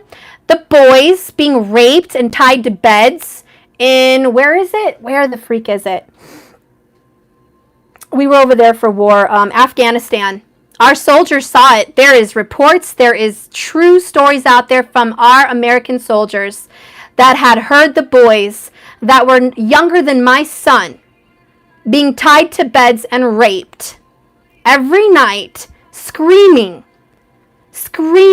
No mother, no grandmother, no father, no one to protect them. And the soldiers were told to stand down. Because why? That's their culture. It's presumed okay, and we don't want to start trouble. No, we don't want to start trouble, guys. Don't start trouble and talk about shit that we shouldn't talk about. That's another culture. I'm sorry, but it's the painful truth. And you guys either wake the fuck up and stop watching CNN and Fox and get out of your ass and pay attention to what's going on in this world. So the next time you want to open your mouth about some stupid ass Trump bullshit, you have bigger things to worry about, bigger fish to fry. Much bigger fish to fry. Okay? And Thailand, there you go. We have a Marine militia, and I think the website is called 86. They have left our stupid-ass government because they do not support them financially or in any other way. They'll be arrested if they are ever caught. But we have militias that have gone out to Thailand and other countries to infiltrate brothels and take those motherfuckers out by the hundreds, to machete their ass, to freaking shoot them all to death. How do you say, lined up in a row and all shot? Whatever you call that. That's what they do. They are secret militia kind of crew. They are not part of our government. They are ex-military, but they saw enough brothel abuse on 3-year-olds and babies. Babies, guys. Fucking babies being raped by sick fucks that vote for Clinton. It's been proven. And vote for Trump, I'm sure. I'm not exiling them. I'm just saying, you should know. You should know. Okay? And these are politicians. I can't remember their names, but let me just say what they looked like. They were old, white, they had a pot belly and a bald head. They were millionaires, and they were Democrats. And they were caught in brothels raping babies. But that's okay, right? It's okay. It's okay. Because CNN paints them a pretty picture. It's okay. Or you can have big, shiny, white teeth and beautiful hair and be a tan motherfucker too, like Trump. But you're okay. You're okay. Because you're from a different party. We're going to say good things about you. And then they're caught fucking little girls in the bathroom in the White House. Really? Really? But you guys don't want to hear about those stories. No. We don't want to talk about that. No. You want to know a really sick story? Read Kathy O'Brien's story, because Bush Sr. raped her daughter, and she was 5, in the White House. Yes, he did. And it's been written, and it's been documented, and it's been said, and it's been in a book, and it's been reported. But do you think the CIA did anything about it? Do you think they did anything about it? Even Trump's not doing anything about it. The Supreme Court justice is doing nothing about it. Nothing. And these children are sent there all the time. Do you think ping pong and the little California kitchen, whatever the fuck, pizza party bullshit is stupid? Why do you think when you go to Walmart, you see pizza and hot dogs on t-shirts and pillows and teenage gear? Pizza is the CIA code word for little girls. Sex with little girls. Okay? Hot dogs are for little boys. So when Obama orders $50,000 in hot dogs and $75,000 in pizza for a government meeting, it ain't pizza and hot dogs, guys. It's sex trafficking. Now, whether he did it or not is up to the whatever. But the point is, it was paid for by your tax dollars. Yes, it was. It was paid for by you. So either we're going to sit here and point fingers because of the news, or we are going to just stop bickering about what's shown on the news and start paying attention to important things like that. Because that's what I worry about. That's what I light candles for. That's what I fight. That's what I pray for. I pray for justice. However it comes. Justice for these children. These poor, beautiful children. Okay? So anyways, those are just some little topics, guys. There's all kinds of topics. There's all kinds. I mean, just pick one. There's tons of tyranny and abuse, and we do have to be careful, because if we get sucked into it, we're going to get really dark. Like me, we can get overloaded with this dark, evil energy that wants to just suppress us as light workers. And what we're supposed to be doing is giving light and love to people. And that's why I pray for even the people I don't like in those situations to have enlightenment, to be sent to justice, to have some kind of revelation, some kind of truth. I ask for Archangel Michael to fight these wars every day. Fight them, fight them, fight them. Fight these abusers. Let our people rise. Not colored people, all people. Let our people rise. Light workers, workers of love. Let us rise. Let us show the world how to heal and how to grow and how to protect the innocent. We are warriors. We are sent here to master ourselves. To balance your energies is really important, especially if you're a twin flame or a light worker. You are meant to balance your energies first, so you're not sucked into this sick world as it is. So you're not sucked into the darkness. You're meant to defeat your shadow side, so you know what it looks like, so you know what it feels like, so you know what it is. So you can go in this world and transmute the dark into light. You are meant to know your dark side. Don't deny it. Embrace your dark side. I embrace my anger. I embrace my zest. I'm born this way. I embrace it. I use it for good. That's up to you. Use it for good. We are meant to overcome these things in ourselves. We're meant to forgive our loved one and grow with them and heal with them, and thank you for the triggers so we can grow and be stronger, because we are not just here for loving relationships. We are here to battle good against evil. We are here to send light transmissions to this planet. We're meant to see children in the street and be able to see in their eyes if they're abused at home or not. We are meant to see psychically through people and know who's good and who's not. So we can change the justice system. So we could tell who's being a deceitful, lying piece of shit and who's not. You're supposed to be able to tell. Your vibes, your intuition, you're supposed to be able to tell who abuses animals and who's not, who's a cheater and who's not, who's a sexual abuser and who's not. These are all tests, trials, and tribulations. So you can go into this world and save lives and heal them. So maybe if you come across someone that was abused as a child, you can bring them back to the light because their soul has been drowned in darkness and all they know is evil. And you will show them there's more to this world than what they know. But I was trying to tell you before I went off on my tangent, those Marines, they go in and they take out those people, that website 86. And, you know, just to end what I'm saying on my rant, these Marines went in for another mission to catch drug cartels. And they went into a brothel to catch drug people, but they saw the sex trafficking that obviously was a lot more important than drugs, okay? But they were told to stand down on the sex shit that they saw going on, but to go after these big drug cartel stuff, okay? And so they're meant to pay no mind, again, to child sex abuse. And so these people go into the brothel and they see it. And the man that had his heart broke was he saw rooms like a dog kennel, like a shelter. He saw rooms like a dog shelter. They were all glass, and there was children in each of these little rooms, and they had chains on their necks with little dog tag numbers on each of their necks. They were all naked and bruised and abused. They were bleeding from their anus and other parts of their body.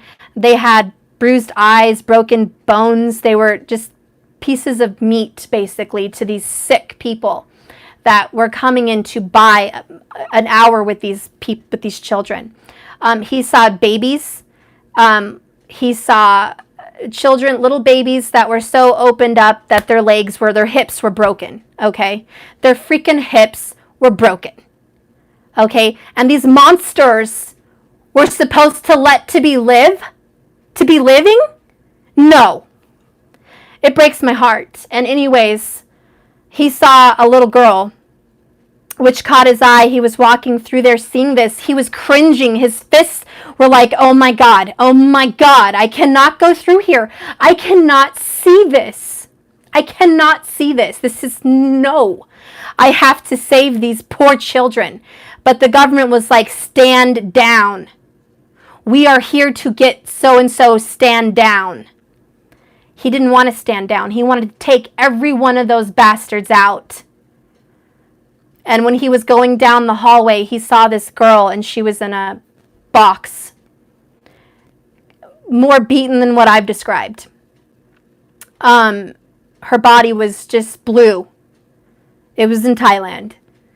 And she was missing hair from her head because the bastard monsters wanted to rape her from behind and yank her hair out while they were at it. Okay? I'm just being honest, guys. You can click off if you don't want to hear the blood and gore.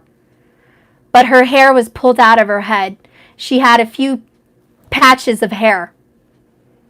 And she was beaten and bruised. And the man fell to the floor. I can't even imagine.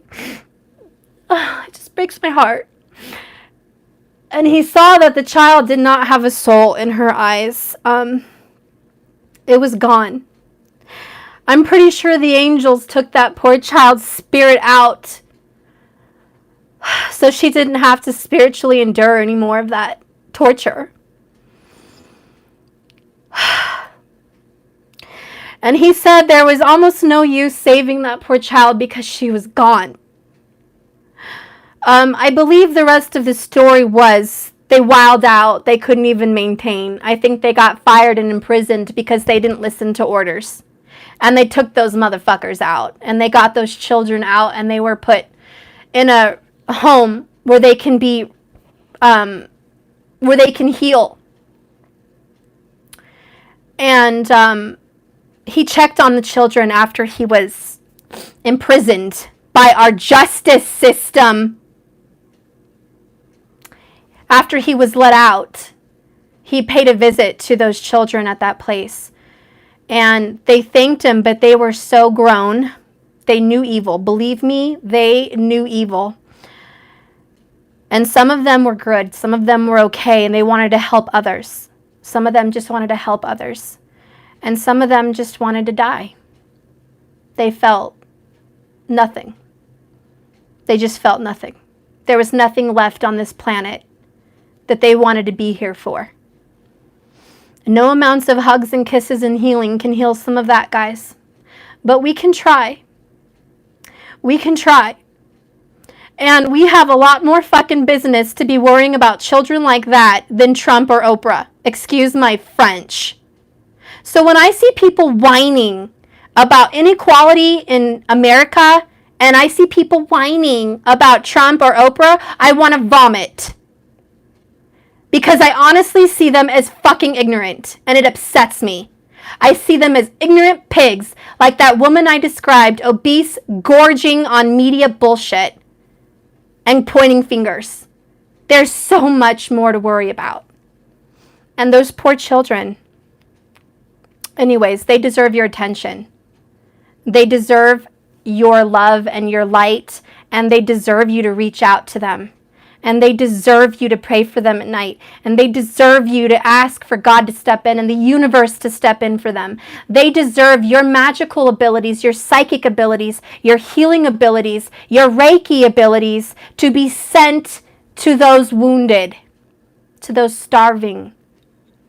They deserve you. And they deserve you now, today.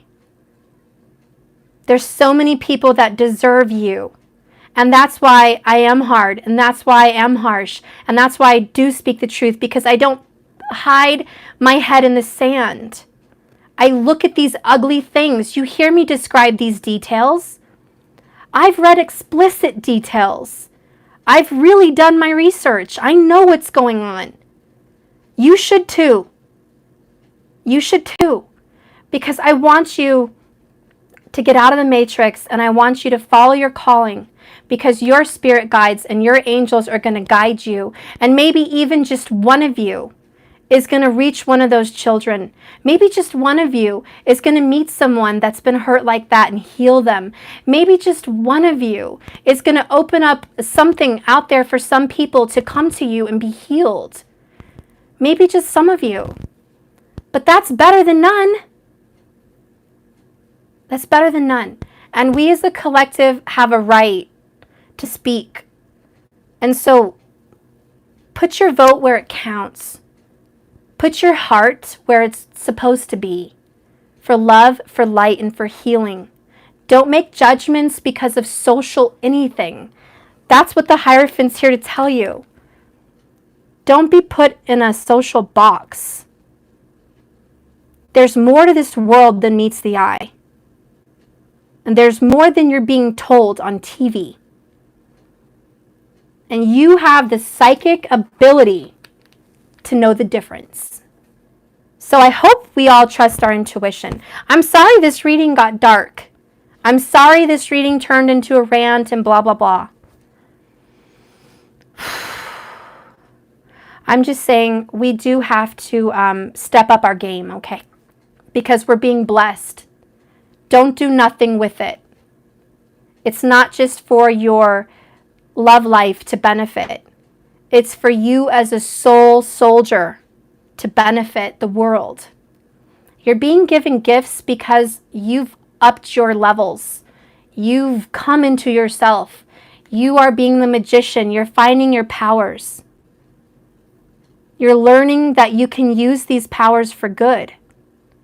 For good. And you have choices. You're being led and you're being guided. And there's things that each of you want to do in this world. All spiritual people, don't think that you have to dedicate your life 100% to causes. To causes, because you don't. The universe and spirit wants balance. You are meant to enjoy relationship, love, and bliss. You're meant to enjoy riches and wealth and happiness because you know why? Money. People say, I don't want any material. A lot of you guys that have Ketu in the first house, which is South Node, you don't care about material or yourself. So that's fine. I hear that all the time. You don't care about this money stuff, and that's fine. But you should be taken care of. There's nothing wrong with being provided for and not worrying in this world. That way you can go out and do the things you want to do. Because if you're not taking care of your home and your business and your freedom, you're not able to go save people and help people. You have to make yourself able. So there's nothing wrong with getting a business, making good money, loving someone, being committed, and being a solid person so you can go out in the world fully supported. Spirit wants you to have the support of a loved one, the loyalty, and the security. Spirit wants you to have that so you can go into the world safe and secure and able to give. In order to give, what must we have, guys? And we talk about this every day with the Two of Cups. In order to give anything, love or any other, your cup must be full. Otherwise, you're passing around an empty cup. And that goes for work in the world, saving children, saving lives. Your cup must be full. You must be secure at home to give. Am I right? So there's nothing wrong with focusing on balance, focusing on business, and focusing on your children and your loved one and your family. Because if you are a lost soul on this planet with no love in your heart, no one to love you, no one to have, no security, then you're a lost soul. You're here hurting, empty, and unavailable to give anything else because you're suffering. So do you see, you have to have abundance to give abundance. And Spirit wants to give you that. Because when you guys are a full cup of love, the world is going to benefit from you. Your light and your love is going to be awesome. Now, if you guys are watching my channel and freaking out that I went batshit crazy just now, I'm sorry. For those of you that are just coming on my channel, I apologize. I am not always like that. This is a once in a blue moon. It must be a blue moon. I'm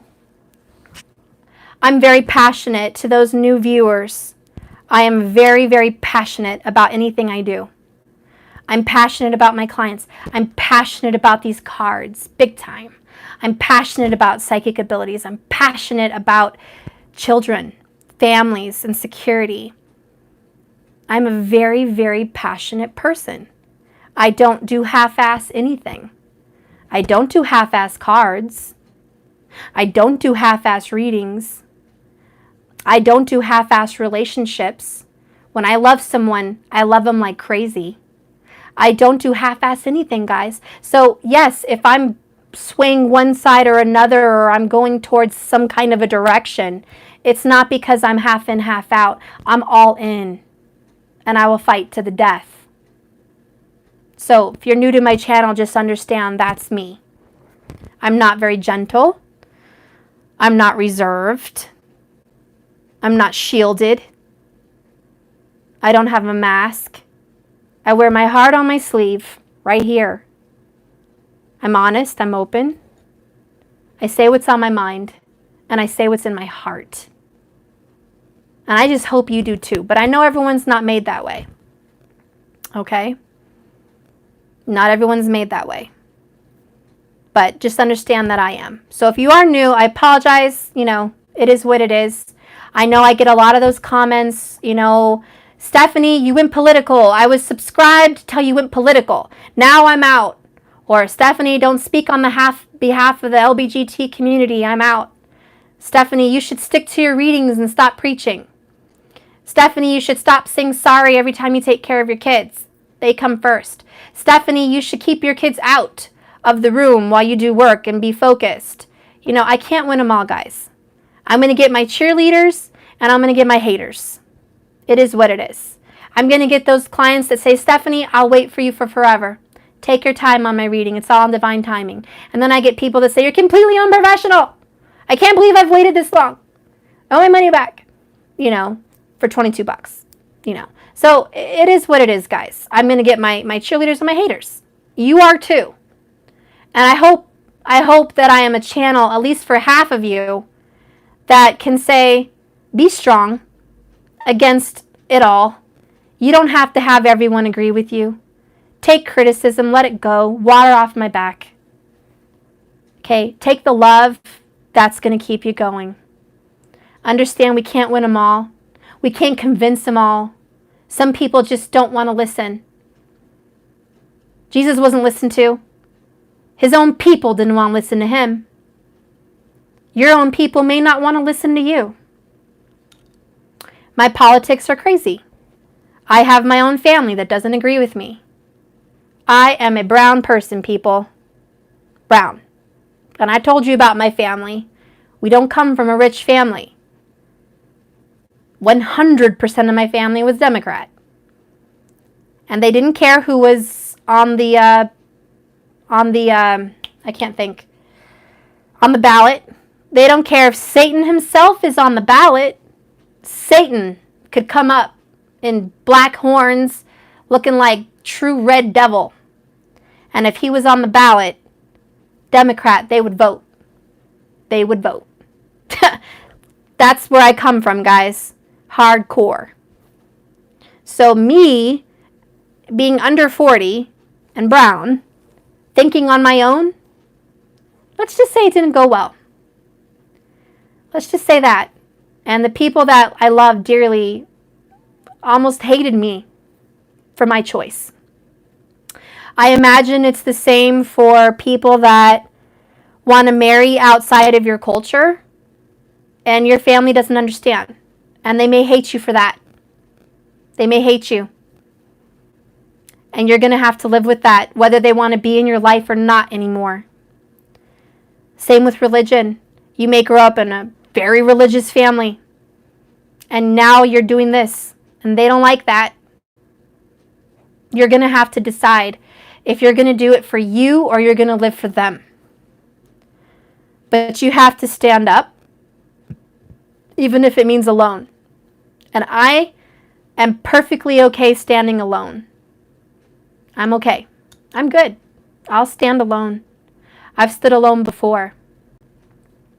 It's funny, and I'm just gonna. You don't have to agree with me politically. That's fine. But I went to a county meeting in my city. It was at a gym of a elementary school, and I don't know what it was for, to be honest. But I don't know. I showed up by myself. And then my mom decided to join me to support me in some way. And my brother kind of showed up too. And they were like secret Trump supporters, secret, because we're brown, we shouldn't be there. And so anyways, I'm there in the gym of the school. And I was in a room, there was like majority Democrats there. And they were sticking stickers on me. Who was they against? Oh, was it Clinton? Yeah, it was Clinton. I don't know. I think it was. I don't know, guys. Whatever it was. I was in there. Oh, no. There was a lot of Bernie supporters, and then there was Clinton. But there was more Bernie supporters than Clinton where I was at. This is Colorado, guys, of course. So anyways, it was either go for Bernie or go for Clinton, but not Trump. So anyways, I went there, and I pulled out my red hat. You should have seen the looks. And I just, I didn't care. It was funny. You can love me or hate me, guys. I love you, whether you vote for Clinton or not. I still love you, okay? No hate. No shade, no tea, no pink lemonade, as Sal would say. And I went over there, and I put my hat on, and I'm this young girl, brown hair, brown eyes, Latin girl. And I stood up to be a speaker. And my mom was like, "Get your ass over here. Mija, get out of the way! What are you doing over there? Get out of there! Don't go up there on that stage! Don't go up there!" I'm like, "Oh, I'm going to go up there. You don't even know me. Look, Mom, I'm about to introduce you to the adult Stephanie. I don't listen to you. This is me. I'm going to go speak out because of what I feel." My mom freaked, right? She put her hands down. Oh, my God. No. She is not doing this shit. And my brother was like, "Oh my freaking God, I'm getting out of here. I don't know her. And anyways, I went out there, and I was, there was a very tall white man or whatever, and he was like, "Hello, would you like a sticker for this?" And I said, "No, I'm actually applying to be a speaker." He's like, "Oh, okay, get over here." And there was like 80 people on the Democrat side, And he's like, go ahead and have a seat over here. But I said, no, I'm actually on this side. And he looked at me and he was like, what? And I was like, yeah. And he was like, oh my God. And so, long story short, people freaked out. And I went up to speak, and they were like, who's for so-and-so and who wants to speak? And I'm not going to go long-winded on this, guys. But I got up on the stage in the gym at the elementary school, and I talked about why I wanted to vote for him. And it had nothing to do with his wealth, nothing to do with what he looked like, nothing to do about the party. I said he stands up for the people, number one. He wants the country to take the country back. That was my number one thing. It's about getting the power back to us, you and me, to where we're the voices, not the higher ups. That was my big thing. I wanted to be a voice of the people. I want the people to come together. I want us to be independent and strong. Now, granted, our country wasn't founded on a very pleasant way. I am very much Native American. Someone even corrected me on one of my comments. It was like, you're Native American. What's wrong with you? Because my family, I told you, I come from Taos, New Mexico, Navajo, okay? I have uncles and aunts and grandpas and grandmas and great-grandmas, and they have long, straight hair and beads and Indian feathers. They wear that shit. I have family pictures of people on horses in my family. Indian, Native American, okay? I've got that. So they just don't see, where am I coming from? Look, I understand, and this is one of my biggest things, as someone that has Native American blood, I understand this country was taken from my people. And that's one of the main reasons I support borders. Because, let me speak, and maybe this has never been said by a single Native American, but I'm going to say it. This country was taken. We gave food, we gave support, we got pilgrims through the winter. We loved and welcomed people, and yes, we had wars and fights and bad drama too. But our people were killed. Okay? My people are put on little tiny reservations. I think if anyone should stand up in America, it's Native Americans. Because we have this much of our land. We have this much rights. We are shafted. You know why? Because we were invaded. We did not stand up for our borders. We welcomed. I'm not saying we shouldn't welcome, but we were a loving people. We were loving. And most of us, yes, there were wars and fights and scalpings, and I know all that. I'm just saying, as a majority, we didn't defend ourselves. A lot of the times we were lied to. We look at the Louisiana Purchase and all that and what happened with Custer and all that drama. I'm not claiming to know everything, guys, but I know enough. I know there are treaties that are not honored by the government, even right now. There are Native American treaties that are not honored, and they weren't then. Do you think, and I'm going to stand up as a Native American, do you think that the people coming into our country right now, be it any other culture, I don't care who they're from, do you think they're going to come in here and honor American culture, American tradition, American anything? They're going to bring their culture here. Excuse me. They're going to bring their culture here. And they're going to try to overrun our country. It's happening in Minnesota. It's happening in California. It's happening in New York. It's happening in Arizona. It's happening in a lot of major cities, mostly. And they are overrunning American culture. Now, me as a mostly Native American blood will say it's not right, and you should protect your borders and your land, because the Native Americans didn't. And if anything shows us anything, history repeats itself. If the Native Americans were overrun and our country was taken, and now it's a whole new country. But what is there of Native American here? You come to America, you see more things that are non-Native American than are. Our culture and our country is gone. And now the government owns national parks. Why the flying freaking L and F should the government own national parks? Shouldn't it be the Native Americans? Shouldn't we own the national parks? Shouldn't that money from the national parks go to the Native Americans? I don't know. That's just a thought. No one's talked about it, but I will. I will. Shouldn't those things not be government? Shouldn't Native Americans have more of a place in the White House than they do? Shouldn't they have more of a say? This was our land. This was. And it's not now. And it is run by a crooked government. And you know, you want me to tell you the honest truth? You like what I said, right? Yeah, because culture accepts what I said. But now you're about to hear something that culture doesn't accept because of what you're told. And I'm going to tell you something different. Trump is not a politician. He isn't old school. He isn't politic blood. He doesn't share blood. Do you know the Obamas share blood with the Bushes? And did you know the Bushes share blood and DNA with the royal family? Yeah, they're all kind of connected. You should know that. Anyways, beyond that, Trump is not. Everybody in the politic world didn't want him. No Republicans, no Democrats. Nobody wanted him. Didn't that tell you something?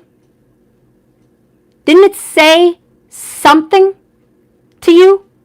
I mean, even if you heard everything you wanted to hear on social media platforms, didn't him not being supported by either side say, hello, red flag, we got somebody coming into the government that wants to kick ass and nobody wants him there. He may not be perfect. He may not even support every cause I want, but he's doing something. And everybody else wasn't. Nobody else was.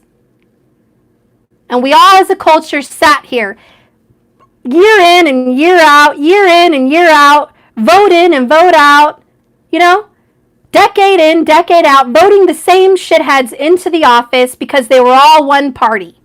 Here we are being told, well, there's Republican and there's Democrat. No, there's one. There's one. And it is corrupt government. There's one party, not two. Now, Trump has to pick a side because you can't be on the ballot if you don't pick a side. So he had to pick a side. And I'm sorry, but I think he picked a better side. But there's a lot about the Republicans I don't like. A lot.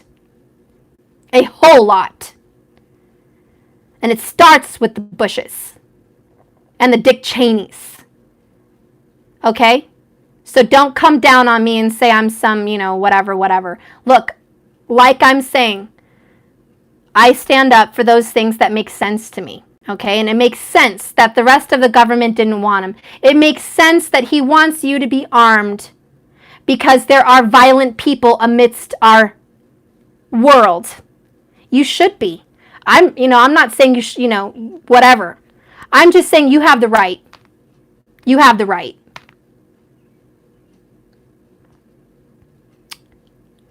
My kid's father was shot and murdered in Brooklyn, New York. In a city where it is Democrat ran and guns are not allowed on the street. And even concealed weapons are not. You're supposed to have it in your home. Why was he shot in Brooklyn, New York on Father's Day? Because if you can sit here today on my channel and tell me a good reason of why he was shot in a city where guns were not allowed legally and no one was supposed to carry, it's against the law. Tell me why he was shot. I would like any one of you to give me an answer.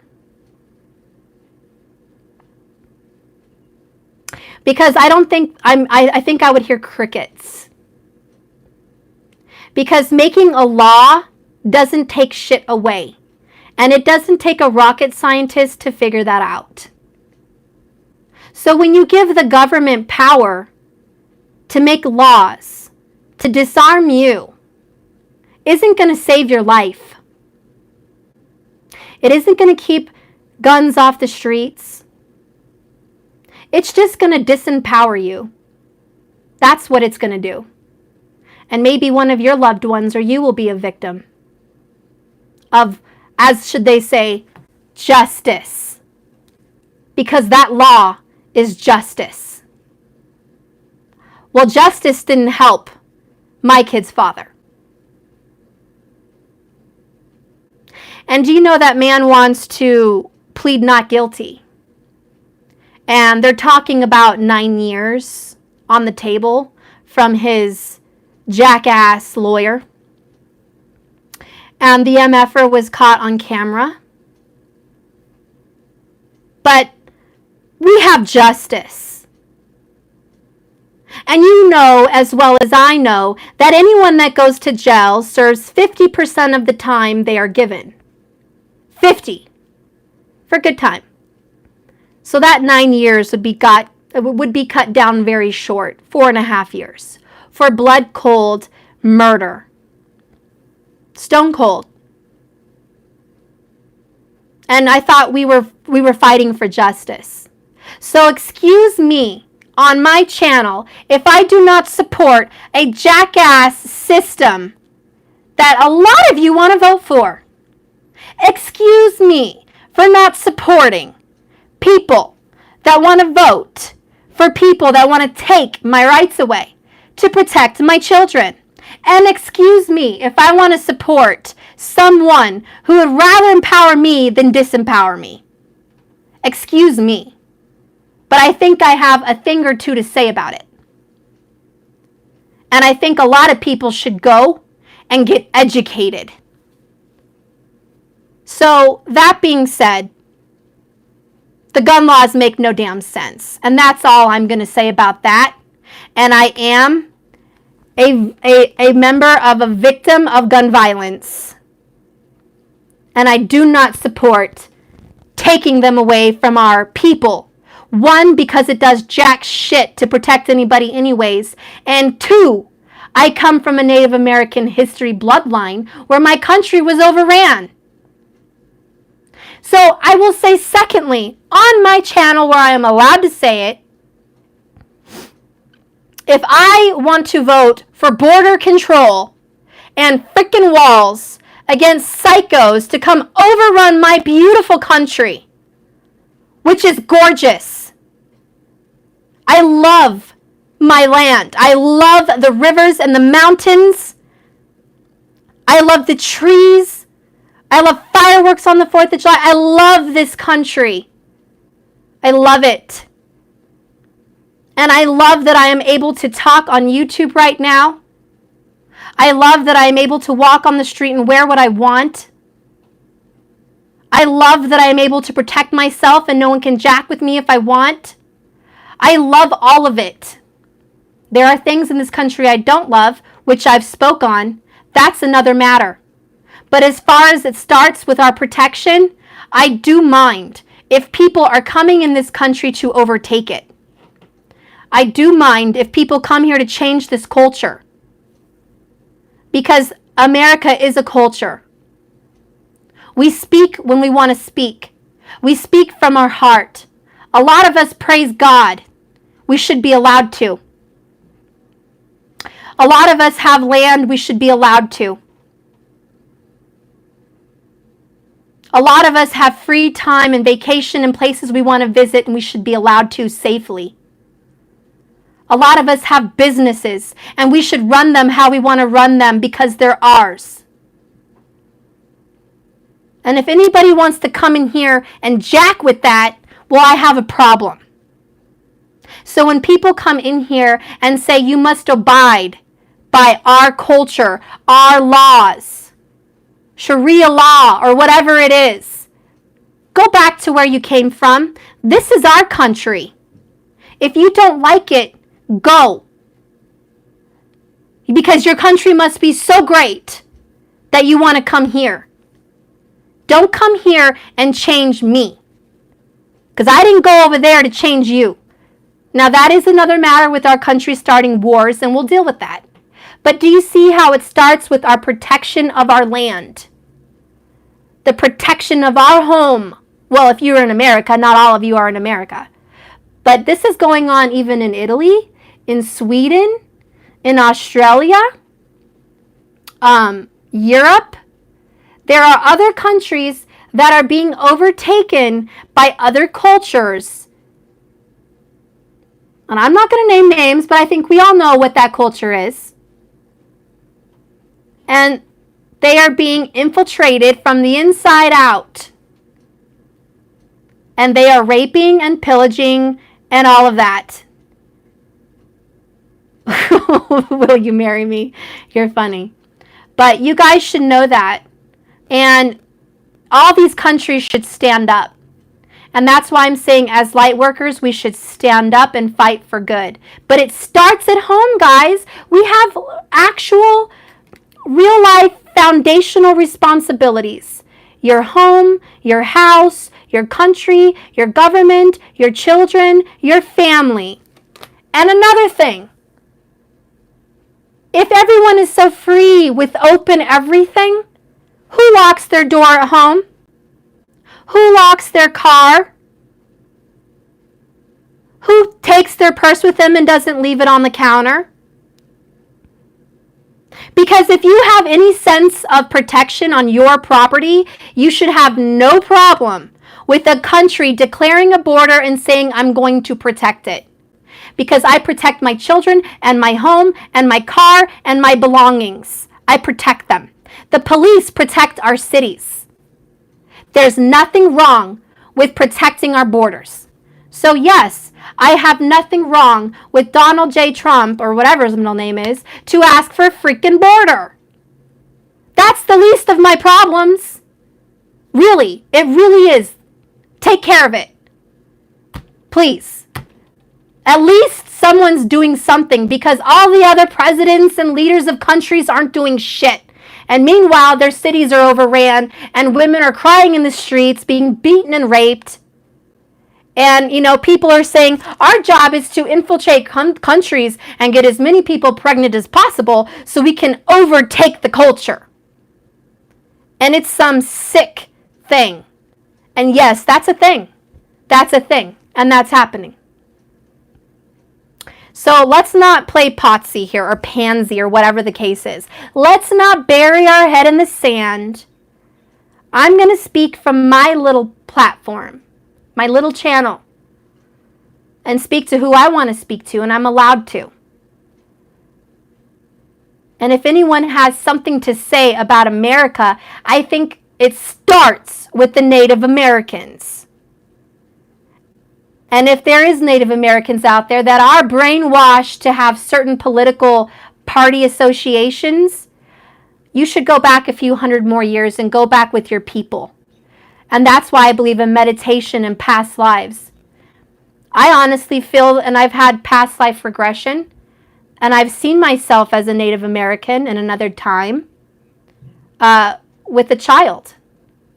And I had a spouse that was damn good looking in this past life regression, and we were a happy people. I also had a past life regression where I think I lived in some kind of a culture. I don't even know what it was, but the women were covered. My mom was holding my hand, and she was covered from her nose down, and I was covered. And we were going through the streets, and it was like problems and drama, and I was scared. I don't know what that was. But I don't know my past life, guys, all of them. But I do know that I'm reborn today.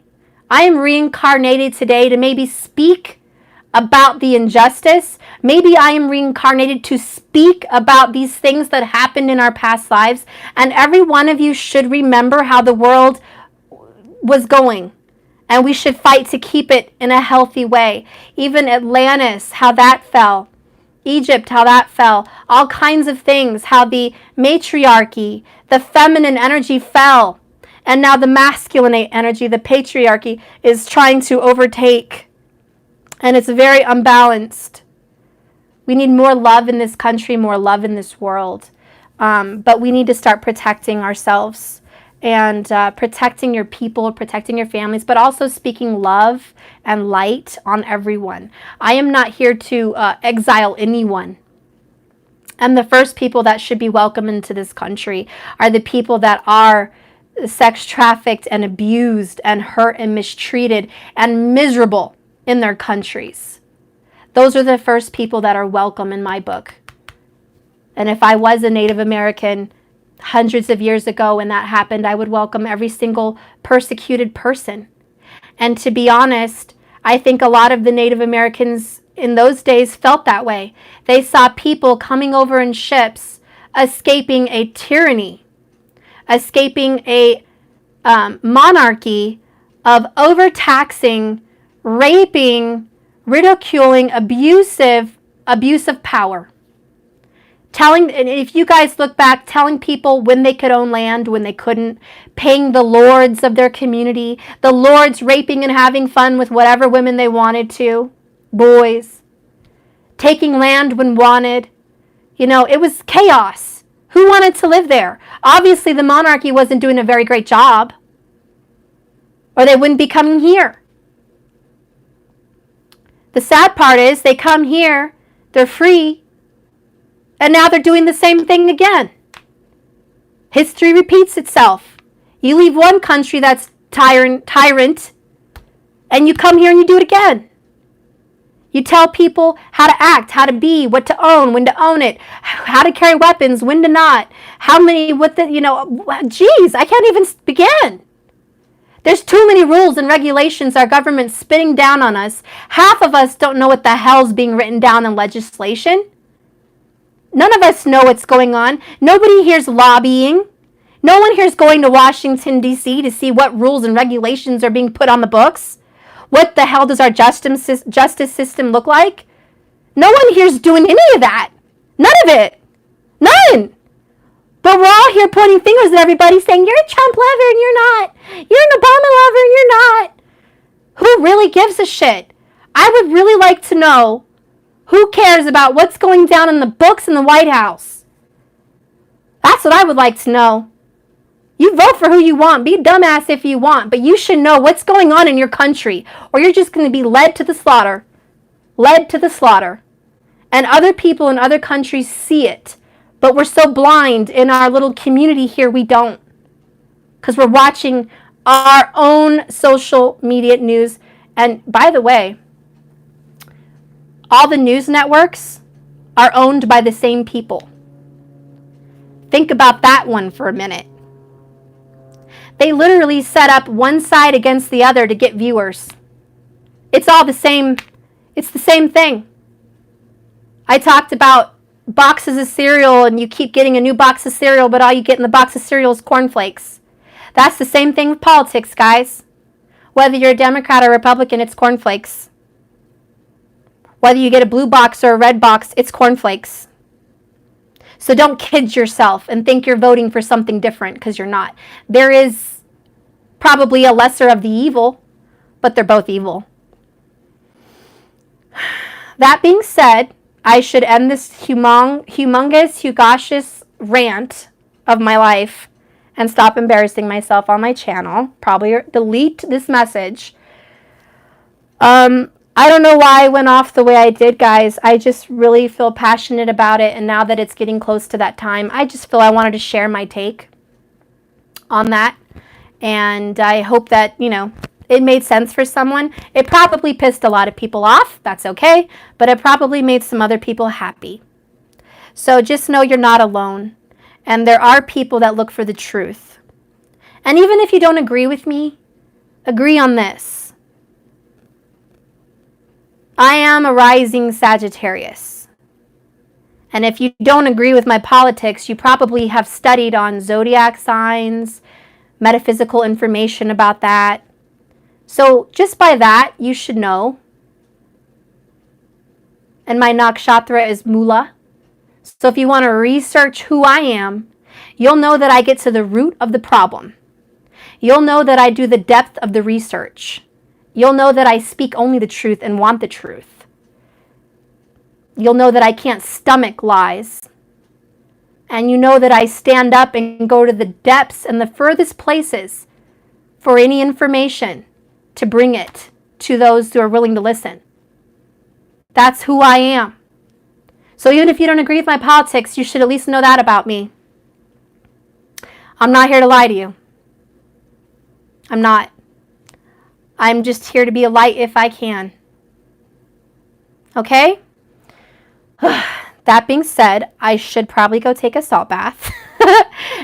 and woo-saw, because my cheeks are red. I'm good. I'm not crazy. I'm not, super mad, guys.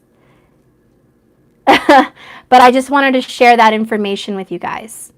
Because I'm a real person. I'm a brown person. I'm a real person. I'm a single mom and I'm not rich. I speak the truth because it's in my heart. I have no propaganda, no bribe. I'm not being paid to say what I'm saying. None of that. I'm here to speak the truth. And to be honest with you, and I'm a pretty good judge of character, Trump is not a bad guy.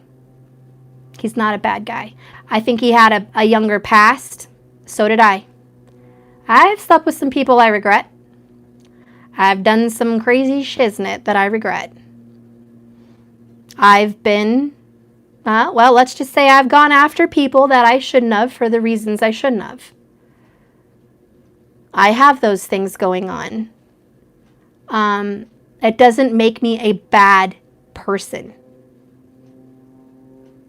And it doesn't make you a bad person. Anyways, that being said, I'd rather him be the macho man he is and the Leo he is than to be what he's not. And he may be vulgar. Hey, I'm vulgar. I say some cuss words and a lot of people say, Stephanie, that's not right. You should watch your language. I kind of like that about Trump. I kind of like his mouth, to be honest. I like how raw he is. I like how real he is. I like that he is show-offy. He's confident. That's awesome. I actually like that about my twin. I like that. I like people that are a leader. I like it. And I think if anyone should lead a country, they should be a little show-offy. He reminds me a lot of who was that? Was that Roosevelt? President Roosevelt. Whoever the president was that hunted, do you remember him? I can't remember that president's name. But he reminds me a lot of him. A lot. So anyways, I just thought I'd mention that. And I don't really know that person, but Teddy Roosevelt, yeah. I feel like I was alive in those times, and I feel like he could even be a reincarnation of him. I just feel that he wasn't born into this world to do politics. He wanted to do real estate. He wanted to be a rich mogul. And he was. But his heart kept leading him to politics. If you look at Trump in a reincarnation point of view, you see some weird coincidences. You see some weird shit. And what's funny about Trump? His hair. A lot of Leos have bright colored hair or odd hair. Even if it's not a yellow color, it's bright or it's big. A lot of Leos have the full hairspray hair, the Diana Ross, or they have this badass hair. A lot of Leos have a beautiful mane. And even though his is a comb over, it's unique. It catches your attention. And it's funny. It's really funny how he has that Leo trait. And even his skin, the orange tan skin, the Leo people are supposed to be more tan or brown. A lot of Leos are brown or tan. They're sun-kissed, okay? Leo is ruled by the sun. So they are sun-kissed. And a lot of Leos have golden highlights, beautiful hair, golden skin. They're show-offy, okay? They're very show-offy. They get the attention. They're the actor. They put on the show. Total Leo. So let him go be himself. Go be yourself, Trump. Go be your little badass Leo self. Who are we to say no to that? And I liked Obama for a lot of things. I don't like the sex stuff that I talked about, that I uncovered about him. I don't. But there's a lot of things I still like about Obama, okay? I don't hate people. Until I really discover that he actually was the one doing sexual favors to, or, then I'll be certain. But I'm not certain. Okay, I'm not certain. But there's a lot of proof pointing that way. But I'm not certain. But I will say this. I loved his charisma. I loved the way he talked to the crowd. I loved he had confidence, the way he spoke so freely. The way he connected to people was very real. So he was an excellent, at speaking. He was excellent at connecting. He must have had Gemini in his chart, or Libra. I mean, he really could speak. So he was pretty cool, okay? And I really did like that about him. And he just connected to a youth. He connected to younger people. And I was young at the time. So that's why I connected. Now, that was very childish. That was my younger years. And I liked him in a more childish way. I liked him because he was cooler and he could connect. And he was different from what I saw. He was different from what I saw in the White House. And I wanted the White House to have a change. Even then, my spirit was like, yeah, let the White House have some change. It had nothing to do with color. I resented that anyone Black voted for him because he was Black. I resented that because nobody should vote for anyone for color. Never. I liked him because how cool he was and how down to earth, and I liked how he connected to a younger crowd. So I resent people who liked him for his color, and I still to this day do. But I liked that about him, okay? There are things I like about people, guys, even if I'm not against them. That's why there's things you should like about Trump, even though you're not even though you're not for him. There are things you should like. There's nothing you should really hate about people just because they tell you to. But I liked that. And anyways, this Teddy Roosevelt, he totally reminds me of him. Teddy Roosevelt was unpopular kind of by the people. No one liked his hunting. No one liked his macho-ness. No one liked his he was just different, He kind of pissed people off. And he didn't really care. Kind of a Churchill, just didn't give a damn. And that's a lot like Trump. He doesn't give a damn, and I think he's a badass. And he pissed off all the right people. And I still laugh when I see Pelosi or, who was it? Romney. Oh my God, McCain. And he was a Republican. God, McCain pisses me off. That man, evil man. But anyways, it's funny how they're all like, he's never going to be president. You can take that to the bank. Pelosi said, oh, Donald Trump's not going to be president. I guarantee it. You can take that to the bank. And then Obama went on, late night show. And he was like, oh, I can promise you he's never going to be president. You know what's funny about that? And I'm about to be really real with you. I'm going to get my microphone closer. I'm about to be really real with you. Do you know why the entire government and politic system was convinced beyond measure that he would not take office? Do you all even have a single idea? Do you know why Hillary did not have a speech prepared for a loss? You guys remember when she lost and everyone in the glass house was waiting for her speech. She didn't come out for hours. By the way, she was in her back room slapping people's faces. She was pissed. She was cursing people out, slapping them. She didn't believe that was the truth. She wanted people to go double check that she actually lost. She couldn't believe it. She couldn't believe it. She wanted verification from every form and fashion. But anyways, do you know why she didn't believe it? Because the system was rigged, guys. They were very sure that he wasn't going to win. In Colorado's right where I'm at, I went to vote at my local voting place. I voted for him, and it reverted to her. Automatically. I reported it to the clerk, and I wasn't the only one. I had about 30 people behind me, and it happened to them. And we voted, and it automatically, when it was going to be done, reverted down to this little computer system thing. It reverted down to her. I said, excuse me, that is not my vote. You're going to fix it. They shut down my voting area. They shut it down for 2 hours. They had the police there. They had to take the machines out. I was late to pick up my kids. We were all in line waiting to revote because there was more people saying it's not coming in correct. It's not coming in correct. And so then we had to do the paper. We had to go do the paper because the computer systems were rigged. And who rigged? I forgot who it was that owned the systems. That really rich guy. He was super ugly. God, what is his name? He had a mole on his face. Oh, God, I can't think of his name. I can't even think of his name. Anyways, he owned all those machines, okay? George Soros, thank you very much. And yeah, he was on Hillary's team, so he owned them all. They were all rigged. I can vouch. I'm not a liar. I will vouch for you. That happened to me. That happened to me. And anyways, I had to do the paper punch one. I had to do the paper one with the pencil and all that shit. But it took hours, okay? So first of all, it was rigged. And it was funny because the Democrats were saying, oh, Trump rigged it. Trump rigged it. No. The Democrats rigged it. And the Republicans, because the Republicans were against him too. Both parties, Republican and Democrat, rigged. They wanted Hillary to win. Number one, she was a woman.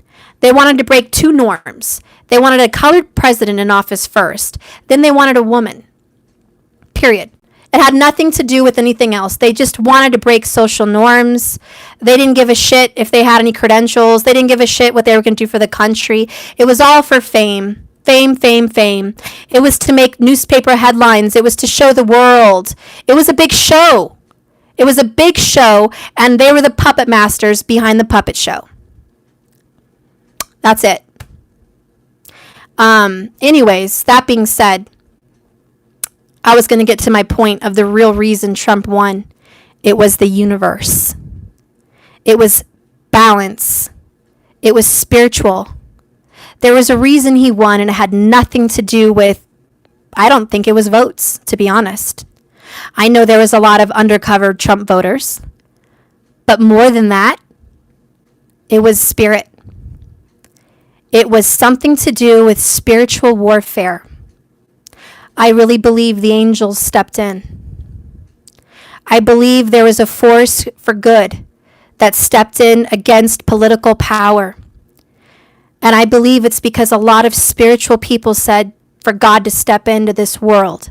They've been praying for it for years. Step into this world. Step into this world. Help us. Protect the children. Protect the people. Create balance. The world also has balance. The world naturally has balance. The earth will balance itself out. After fires, after floods, the world will always balance itself out. And this negative energy, which was vile, and it was been very potent in the political system, it was so vile. It was so dark. It was so evil, guys. There had to be light to come in. And ironically, Trump represents the sun, the Leo. That little picture right there. Just saying. There's a light coming into the dark. Politically. Light came into the dark. He lit up that White House, guys. People's names are on blast. People got fired. People got outed. All kinds of shit was going nuts. The little Pizzagate, the freaking, the Hillary whatever foundation is under scrutiny. Oh yeah, they were scared. They were scared. If someone comes into the political White House office and gets access to all the information, the JFK murder, Lincoln, to all the other kinds of information that are inside jobs, 9/11, we already know that story. Come on. Inside job. So once someone comes into the White House and learns the secrets of a government system that's corrupt, what's going to happen? Oh, just a little bit of justice. Just a little bit of change makes the world go round, guys. It's called borders. It's called protection. It's called giving the people. It's called setting things right. It's called putting people in jail that belong in jail. It's called help. Help, guys. If he wasn't there, we don't even have a lot of help as it is. Even when he's there, because there's so many rules and regulations, and the Democrats run the House, thanks to everyone who voted for that. And so they're making his job hard. So now he can't do things that he said he wanted to do. They're like putting the hammer on him, like, okay, fine. You got an office, but I'm going to make it really shitty while you're here. They're even trying to impeach him. They're just trying to make it so hard, you know? So he's having a difficult time, guys. It's him against the world. Him against the world. But Spirit's trying to step in and create some balance, because there's no reason that our White House or our judicial system should have as much power as it does. There's no reason. There's just no reason, guys. We talked about the justice system all day long. There's no reason. There's no reason why pedophiles should ever get out of jail. Trump supports that he wants them gone for good, or how do you say, castrated, medical castration. He wants all the pedophiles imprisoned for good. For good. Instead of cracking down on drugs, Trump has cracked down on sex trafficking. There has been thousands and thousands of sex trafficked busts in Colorado. Denver was one of them. Arizona was one of them. New Mexico was one of them. New York was one of them. Do you know why it's such a problem? Because half of those sex trafficked things were supported or protected by our corrupt government, by the corrupt police turning a blind eye, probably being a part of it. They were protected. And here we are thinking, oh, the government will protect us. The government will protect us. No, they didn't. They were part of it the entire time. Just like drugs. They said there was a war on drugs back then when they wanted more of your tax money to pay for a war on drugs. They actually supported it. Clintons actually had little personal planes flying in cocaine from South America. Yeah. Air Force bases, well protected. Nobody was going to mess with them. Okay? That's how it works. That's how it happens. All right? It's all one big party. One big party. Drugs and sex, one big party by an evil administration. The devil card in a nutshell. Okay? So believe me, you may not like the man, but the man is ruffling some feathers of other people you should really not like at all. So pick the lesser of the evils before you make your votes, because there is some dark people out there that need the light shown on them. There is some dark ties to our government that needs the light shown on them. About sex trafficking, drugs, illegal everything. It needs to be dealt with. Look at our Hollywood system. Everyone's shocked about that. Oh my God, there was pedophilia? Yeah. Big time. Who supports them? I don't know. Gee, George, let's figure out who supports the Hollywood. Does anyone want to raise a hand? Anybody want to raise a hand? Who does Hollywood support, guys? There's your answer. Who does Hollywood support? They don't support Trump. Not the sex-crazed ones. Doesn't that give you another clue? Or do you need another red flag? Yeah, they should be flogged. I think they need another red flag. Tell them what they won, Bob. Wow, this team over here, boy, woohoo! They voted for this party and Hollywood. Well, they just got themselves a big old plate of more sex trafficking and drugs. They also got another bonus. It's called injustice. Woohoo! Bob, can they get any other bonuses? Yes! We are going to go in the next 10 years and vote that they lose all their rights. That way, they're just a bunch of sheep and we can overtake them and they're just going to be good and listen. Woohoo! Yes, that's what I voted for. Really? I feel sick. That is pretty much the Matrix in a nutshell. That's what they won, Bob. Okay?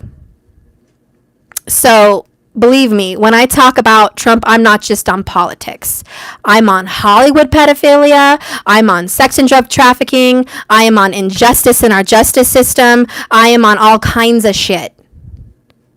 So you don't have to follow me. But understand, if I'm speaking on something, it's coming from somewhere. And I've spent a lot of time on it.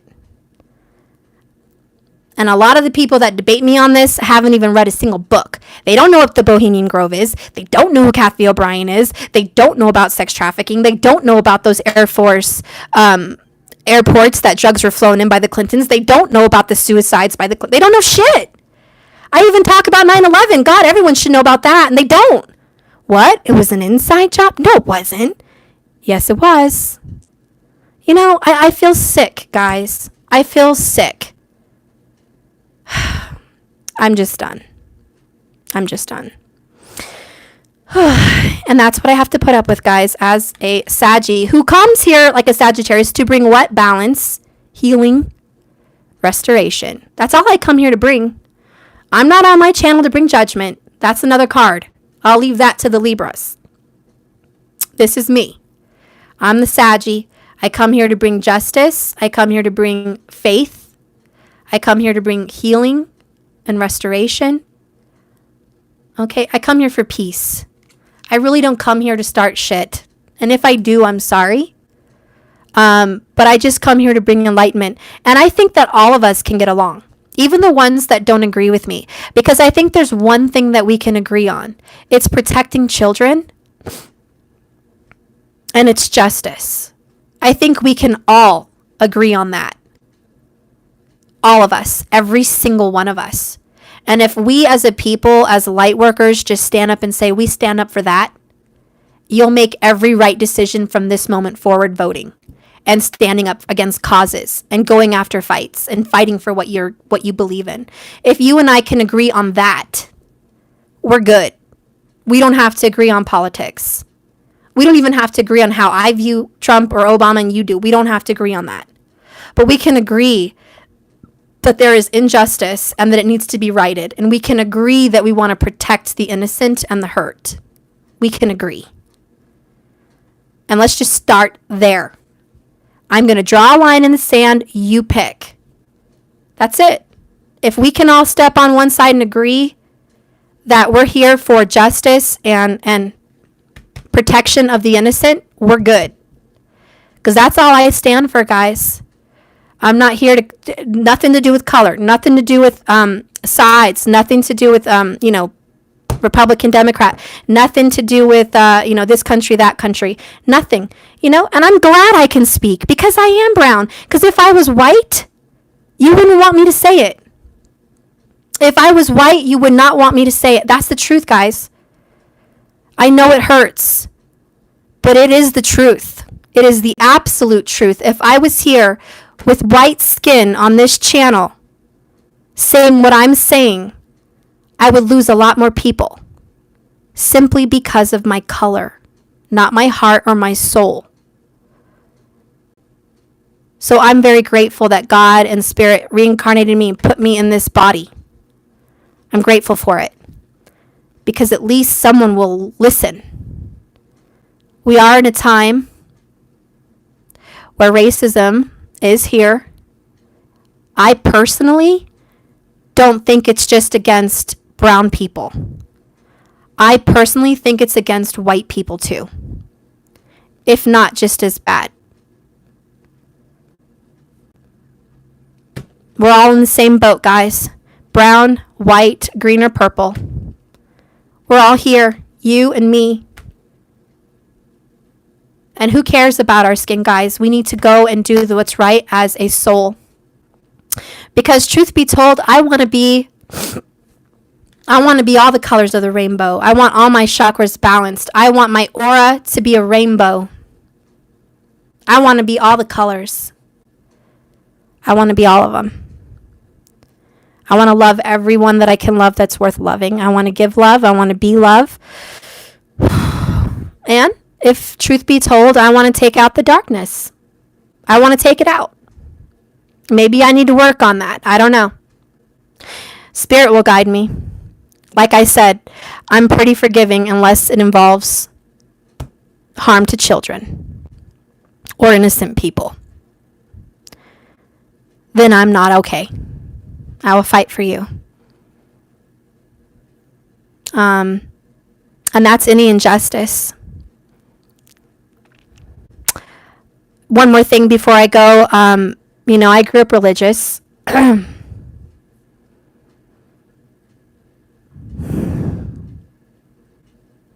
don't even know if I should say it. It's one of those taboo things. But, in these religions that you grew up in, it's told that not to accept anyone that's gay. Don't accept anyone that's gay. It's evil. It's wrong. I was also told in my culture to be prejudiced. White people this, white people that. Okay? How can those two exist? Racism, prejudice, judgmentalness. Against who? People. But you're brought up to believe that. I was also told growing up, rich people this, rich people that.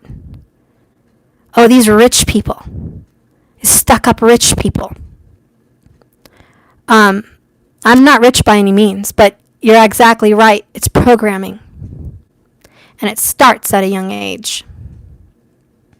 And if it wasn't for me being who I am as a Sagittarius, as someone who steps away from programming and what I was brought up to believe, I wouldn't be saying these things, guys. I got out of that on my own. You also have to get out of that on your own. Like I said, preach to the choir or whatever the saying is. If you catch me on my channel, I'm here talking truth. I'm coming from these programmings, and maybe I'm the other side. But I'm going to speak against that side because I've seen it. So don't point fingers at Trump and all that, because I've seen the ugly side in my family. Don't tell me that's not what you hear at home. Don't tell me that's not what you hear at home, because I heard it. I heard it. Gringo this. And don't think it was just against white people. It's against black people. So when brown people get together and say, oh, it's the browns are together, Mexicans, blacks, we're Democrats, we're together. No, you're not. Because the people coming from other places, or let me just speak from my family, the culture was different. Well, don't go there with those people. Don't do that with those people. Don't go with the whites. Don't go with the blacks. Stay in our culture. Are you kidding me? But then they want to wear a mask when they're all at a Democrat rally. Oh, I love black people and brown people. We're all together. No, you don't.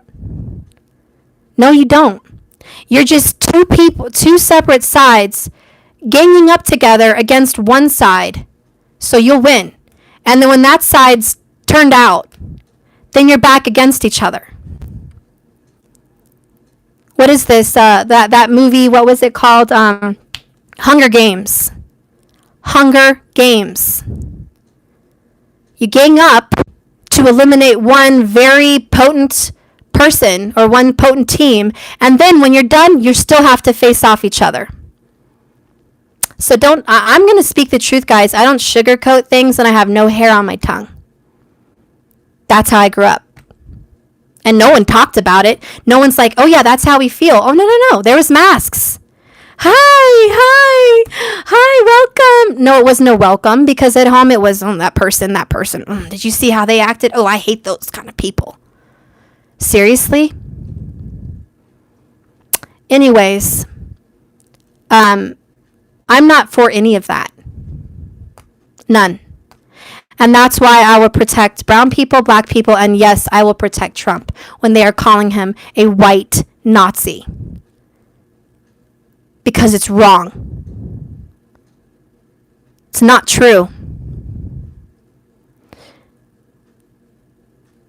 You want to debate me on that? I said, put your name here in the comments, and I'll set up a special live stream just for you and me, and I'll bring out my notes. So I have to have my facts to back me up, and I do. I just have to prepare myself. I'm not going to pop off on my mouth without anything to back it up.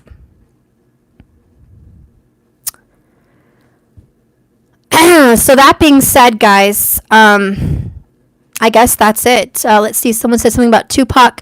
Tupac, the darker the flesh and the deeper the roots. Huh, that's a new saying. Well, one that I haven't heard. MJK Ultra. MK Ultra, yes, I have heard. It's an ugly thing, guys. Hate is an ugly, ugly seed. And you can feed it or you can get rid of the roots. You can get rid of the problem. Have I heard of underground cities? Yep. Well, let's see if someone else has something to say there while I'm on here.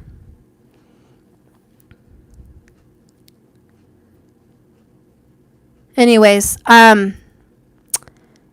guess that's it, guys. You know, I know my last statement about Trump probably ruffled a few feathers, but he's not.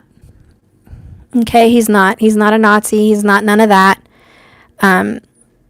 He loves a lot of colored people. In fact, before he was even president, you know, the NBA loved him. Black inner cities and communities couldn't wait for Trump to come to the city and give them some love, give them some money, give them some support to the inner youth. I mean, Trump was donating money before, probably when you were in diapers, you know. So he was out there doing the thing. And Magic Johnson loved him. You know, Michael Jordan loved him. You know, all these, he was totally in the community. I think there was, I don't know, there's a lot of things I have to bring him up, but he was totally in the community and everybody loved him. He was in movies, you know, black movies. If they wanted, they couldn't wait to have him show up. You know, any money he made off that, he always donated. Thank you so much for your super chat. You know, so he was loved, really loved. Even Oprah, you guys go back to her show in the 80s, she was trying to promote him to be president. It still baffles me today how she's just so against it. And I think it's, you know, she gets tied into the Obamas and you got to pick sides. You got to pick friends. Who are you going to pick? You know, I get it. We all have friends. We all get it. You got to pick a side. But, you know, she was on TV saying, it's been said you were going to be president. Are you? You'd be a great president. You know? And he was like, no. If I ever felt called, possibly, but no. I'm really happy in my life. And to be honest, I'm sad for him. I feel really sad for him that he left a beautiful life behind to do some good. If I were him, I mean, God, mansions and jets and a beautiful life, just to be working 24/7 in your older golden years, your older age where you just want to retire and relax and, you know, enjoy life. He felt like that's all he'd been doing was enjoying life. He wanted to do something worthwhile before he left. Had nothing to do with any kind of bullshit, you know. He always felt called to it, and I think it was a reincarnation thing. Like I said, Teddy Roosevelt, that's what I feel. But I just feel bad for him because he had it good. He did not need this. This was a death sentence. This was more of a bow your head and accept responsibility thing than an actual joyful desire. And the problem with that is people in politics live to be president. He didn't have to live to be president. He was already a badass. He was world known. World known. He had no need for fame or public love. He already had that. So this was really to his detriment. It was not to his benefit. And it makes me admire him even more, to be honest. It really does. Like I said, he's not perfect. Neither's Oprah, neither's Obama, neither's Clinton, neither's Bernie. He's a rich motherfucker, too. You want to talk about the truth. Okay, he was bought off to actually be quiet so Hillary could get away with her little win, because Bernie Sanders actually kicked her ass. Yeah, he actually did. He kicked her ass, and like I said, it was rigged, and he had to be quiet and let her win. But he actually kicked her ass. Anyone could have kicked her ass, really. They should have known that, but She was famous. That's why they picked her. But, the truth be known, guys, that's what it is. That's where I lay. I will never talk about it again. I'm done. This is not a political channel. If I wanted a political channel, I would have opened it, but it's not. I shared my views. I have a right to them. I hope you guys don't mind. A lot of other readers have a right to it. Maybe they have it. I can promise you. And I hate to point fingers, but I'm going to say it. I'm going to say it. If there are other readers now against me, they have not done the depth of research that I have, believe me, since 2008. I started researching all this stuff since 2008. I really wasn't awake until Obama took office. I actually did grassroots work for Obama. I just got into politics in 2008. And I loved Obama so much, man. I went and worked for a company. I don't even know what it was, but it was in the newspaper. They were hiring people to go door to door, knocking and getting people to vote for Obama. And so I did that. That was one of the things I did. I was young. I had 2 little kids. It was 2008. And so I went door to door, and I was getting into politics, talking to people, and I really loved him. I really, really just was into it. And I was really happy that he won, and then my guilt hit me. I started seeing things that were wrong. I started seeing things happen.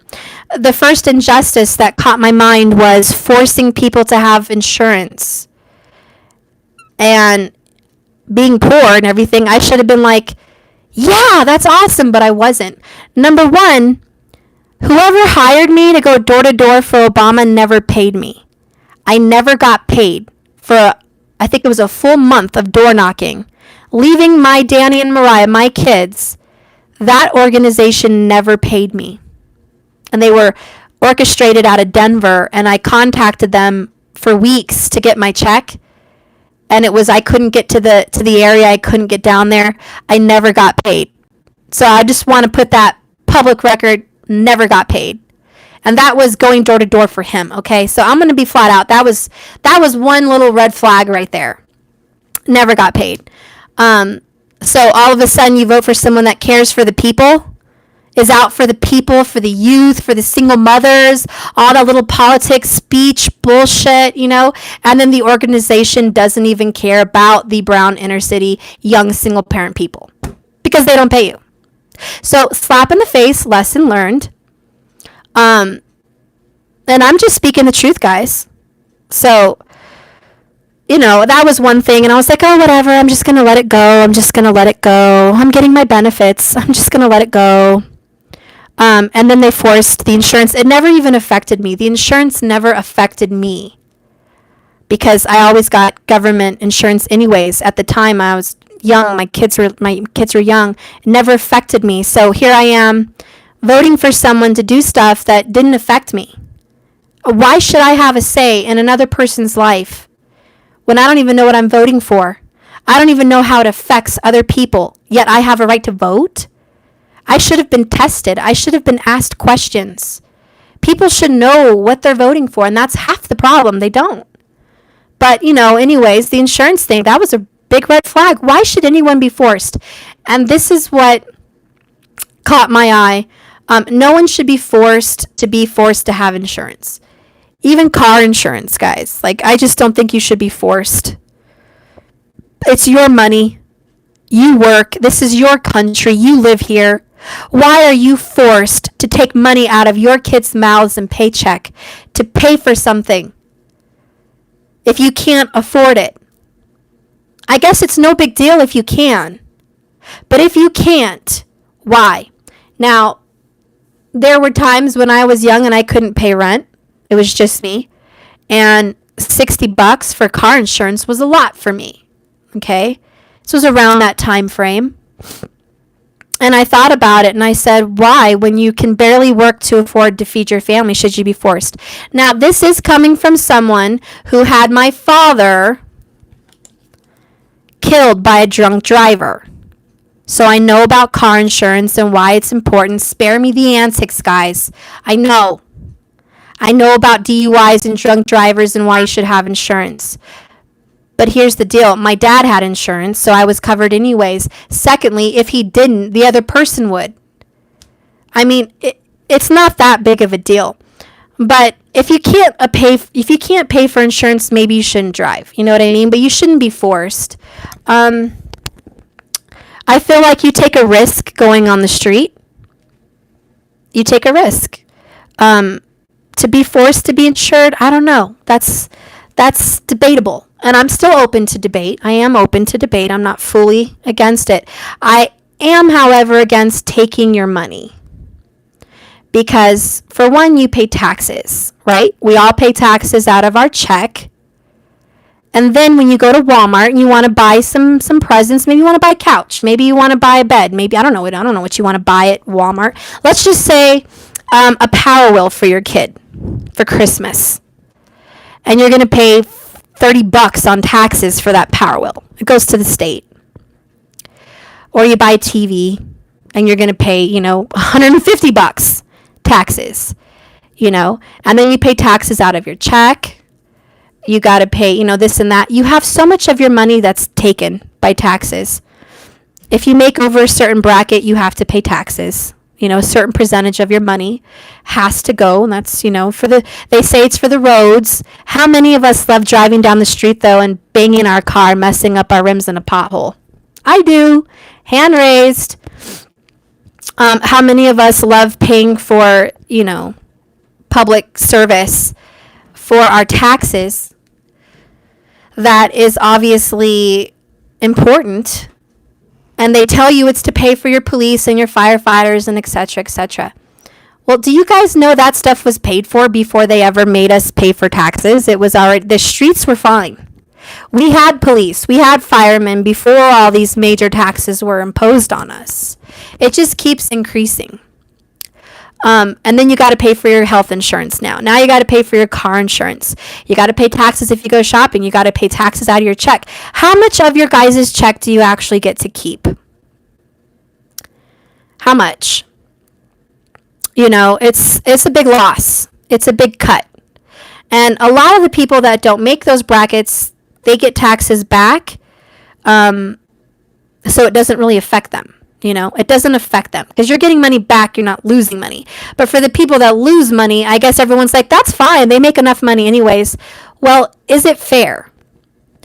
And this is when I start to talk about you and me starting a business. You and a spiritual family. We want to provide for our families, start a business. What if we go above that bracket and then we're making the money and it's taken? Then it's not fair, is it?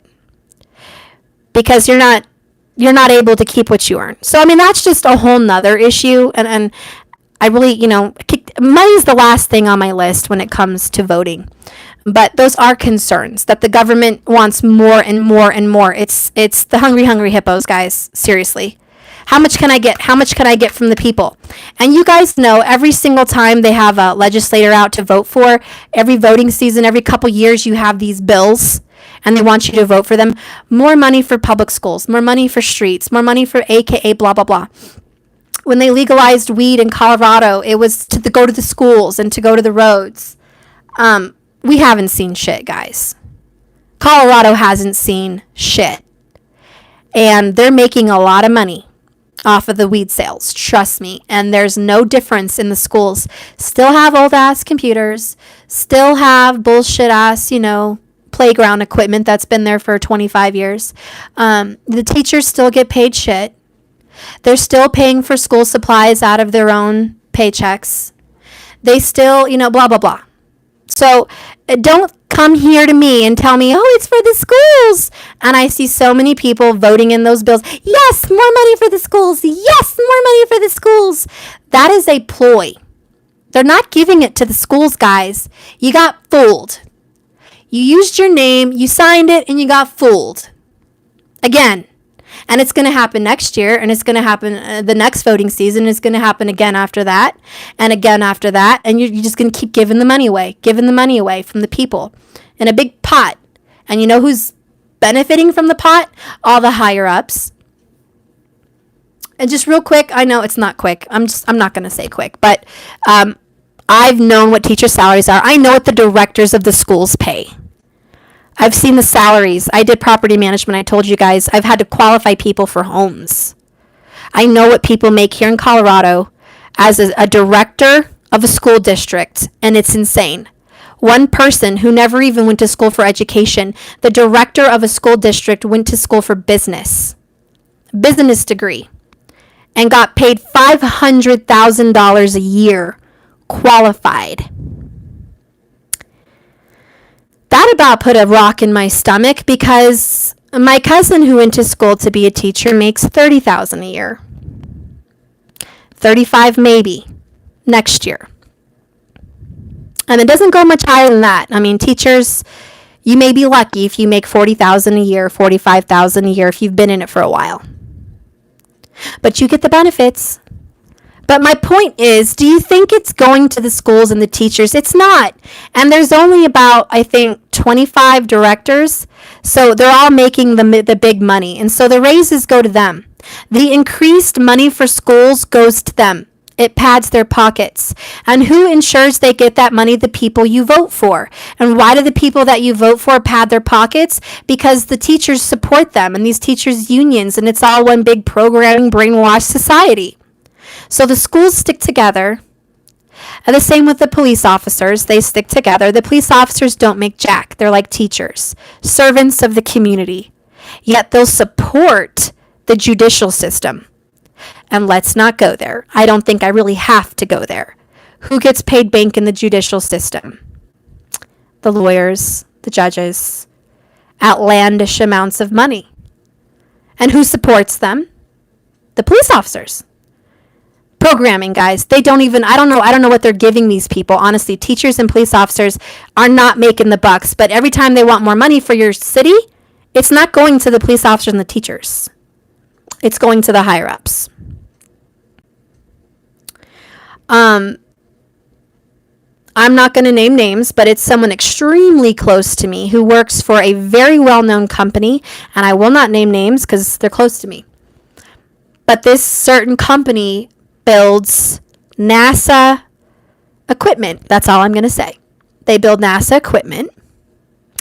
And the person that I know of has been working there for 40 years. Makes good money. Went to school for he got his bachelor's. So he makes, I would say, a few $100,000 a year. Good money for someone. Good money for someone, right? Anyone raise their hand who would love to make a few $100,000 a year? I would. It sounds really good. But do you want to know how much his boss makes? Do you want to know where the raises and the more money to space, exploration, and all these scientific projects that your money are going to better the space program and et cetera, to get more workers and to help build our economy and to help protect our world and to help check weather and all that stuff. His boss makes millions. Millions. So when you go from a couple hundred a year to millions and millions a year, now we're talking, aren't we? Because that's where the funnel system goes. That's where the government money goes, guys. It doesn't go to the little guys. It doesn't go to those nice blue-collar guys that go to school to get a bachelor's degree for 10 years, 5 years, whatever. Then they get out and dedicate themselves to a company for 40 years. They're never going to come out making the bank. And do you know that person loses 40% of his couple $100,000 a year income to taxes? 40%, 36%, guys, taxes taken out of all his 40 years of work, years of school, paying back the college too, by the way. 40 years, almost retirement, and they lose almost half of their life. That person dedicates 45 hours a week, actually take that back, 55 hours a week to that company and has for the past 40 years. Your life is gone. And you're not even making what the world thinks you're making. And the people that are making the money are not you, it is the higher up. So again, I'm just speaking on this, guys, so you know what's going on with taxes. And when you vote for tax increases, where is it going? It's not going to the people. It's not going to the schools. It's not going to the country. It's not going to shit that you're told. And whenever we wake up and realize whatever we're being told is an illusion, is shadow, is fake, is horseshit to make us agree to something, the better off we are. So I just wanted to speak on that too, just for a moment, so you guys knew what was going on. Financially enslaved by the system. Twin Aries, that's exactly right. And as long as the majority of the people agree, they're making the money. Now, one last thing, because it affects my dad, who worked, I would say, over 20 years in the union and contributed to Social Security his whole life and never retired because he was killed at the age of 40. Killed. By the way, our lawyer scammed me for $25,000 of my dad's death money. Isn't that nice? Good old lawyers. Anyways, the Social Security that my dad sacrificed and worked for, every paycheck, and you guys know how much Social Security takes out. Social Security takes out a pretty big chunk of what you make, okay? You contribute to Social Security. When he died, I was 21. Do you think I got any of that? I was his only child. He wasn't married. No one got any of that. A lot of money my dad spent over 20 years, every check, and I didn't get any of that. My mom didn't get any of that. Nobody got any of that. You know why? Because he wasn't married, and you're not allowed to collect your parents' Social Security after the age of 21. He died July 31st. I just turned 21 July 2nd. Missed the mark, but it doesn't really matter. I'm just saying, where does that money go?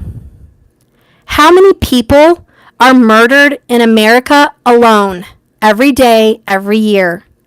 How many people are in my situation where their parent didn't have any beneficiaries? Where do you think all that Social Security money goes? It's in the pot. Now, is it wrong for me to be pissed off if people that are not from this country are going into the Social Security office and collecting for what? I don't even know what, because they're not disabled. They're not even from here. I've been to the Social Security office. They are wearing clothes from other countries. They're not even from here.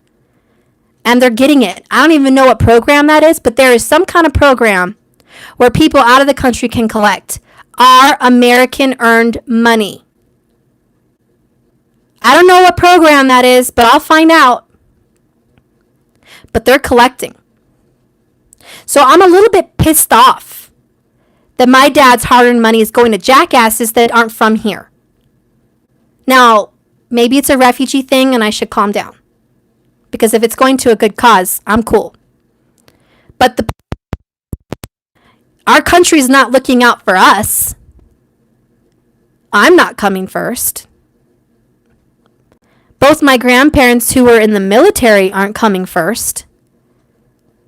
My grandpa, you've heard about him before. He's made a couple bucks an hour almost his whole life and was in the military. He's not getting shit. I think my grandpa gets like $300 a month for Social Security, and his prescriptions, take all of it. All of it. Another medical, lovely profession that forces people to pay for prescriptions when they shouldn't be on it because your body can heal itself. That's a whole nother talk for a whole nother show.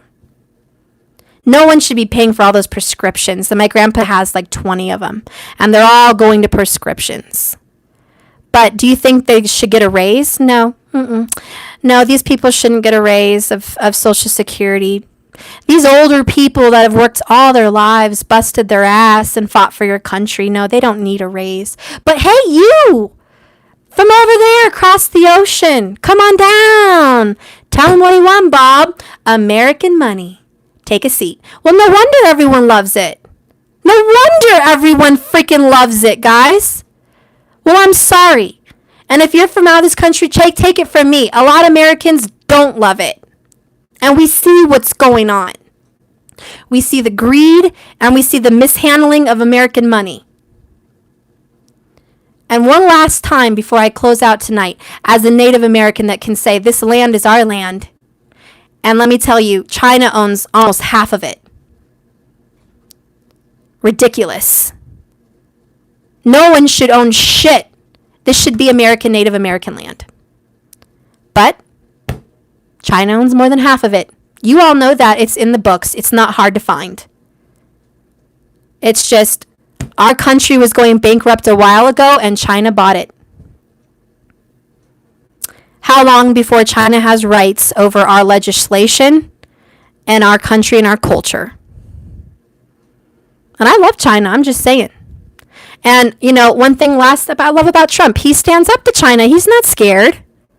He's not scared. He's like, I want you to treat our trade right. I want you to pay us fairly.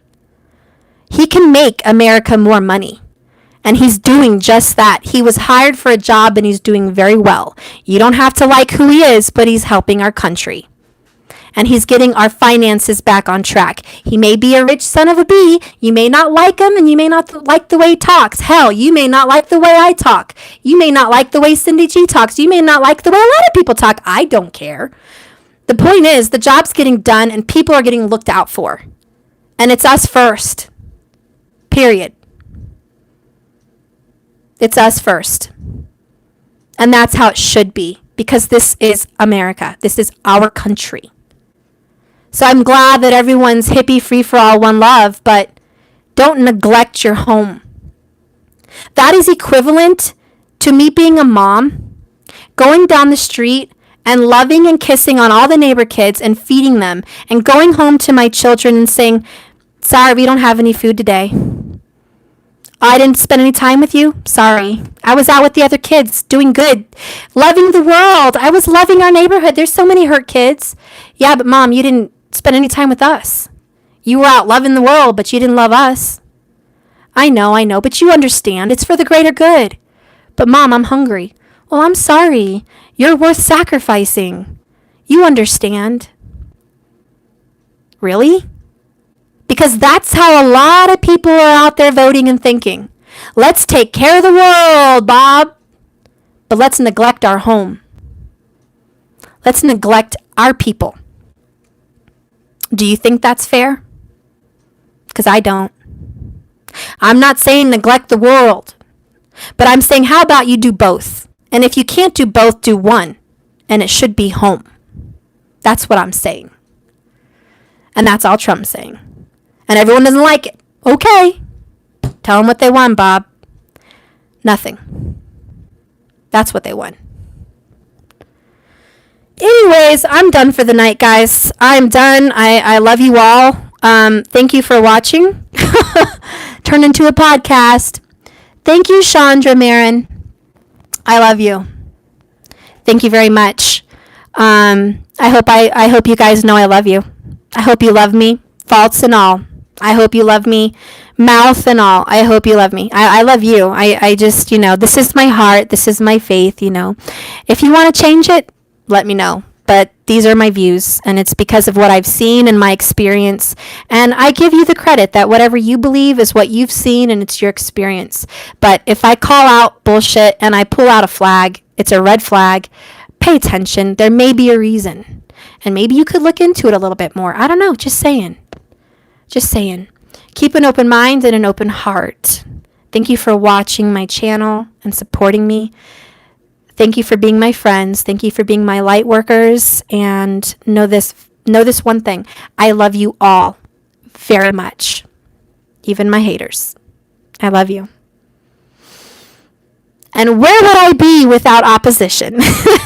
Where would the light be without the dark? So I even love all the dark. Okay, I love all the wrong. I love all the opposition. I love the disagreements and I love all the agreements. I love you all. I do. I love you all.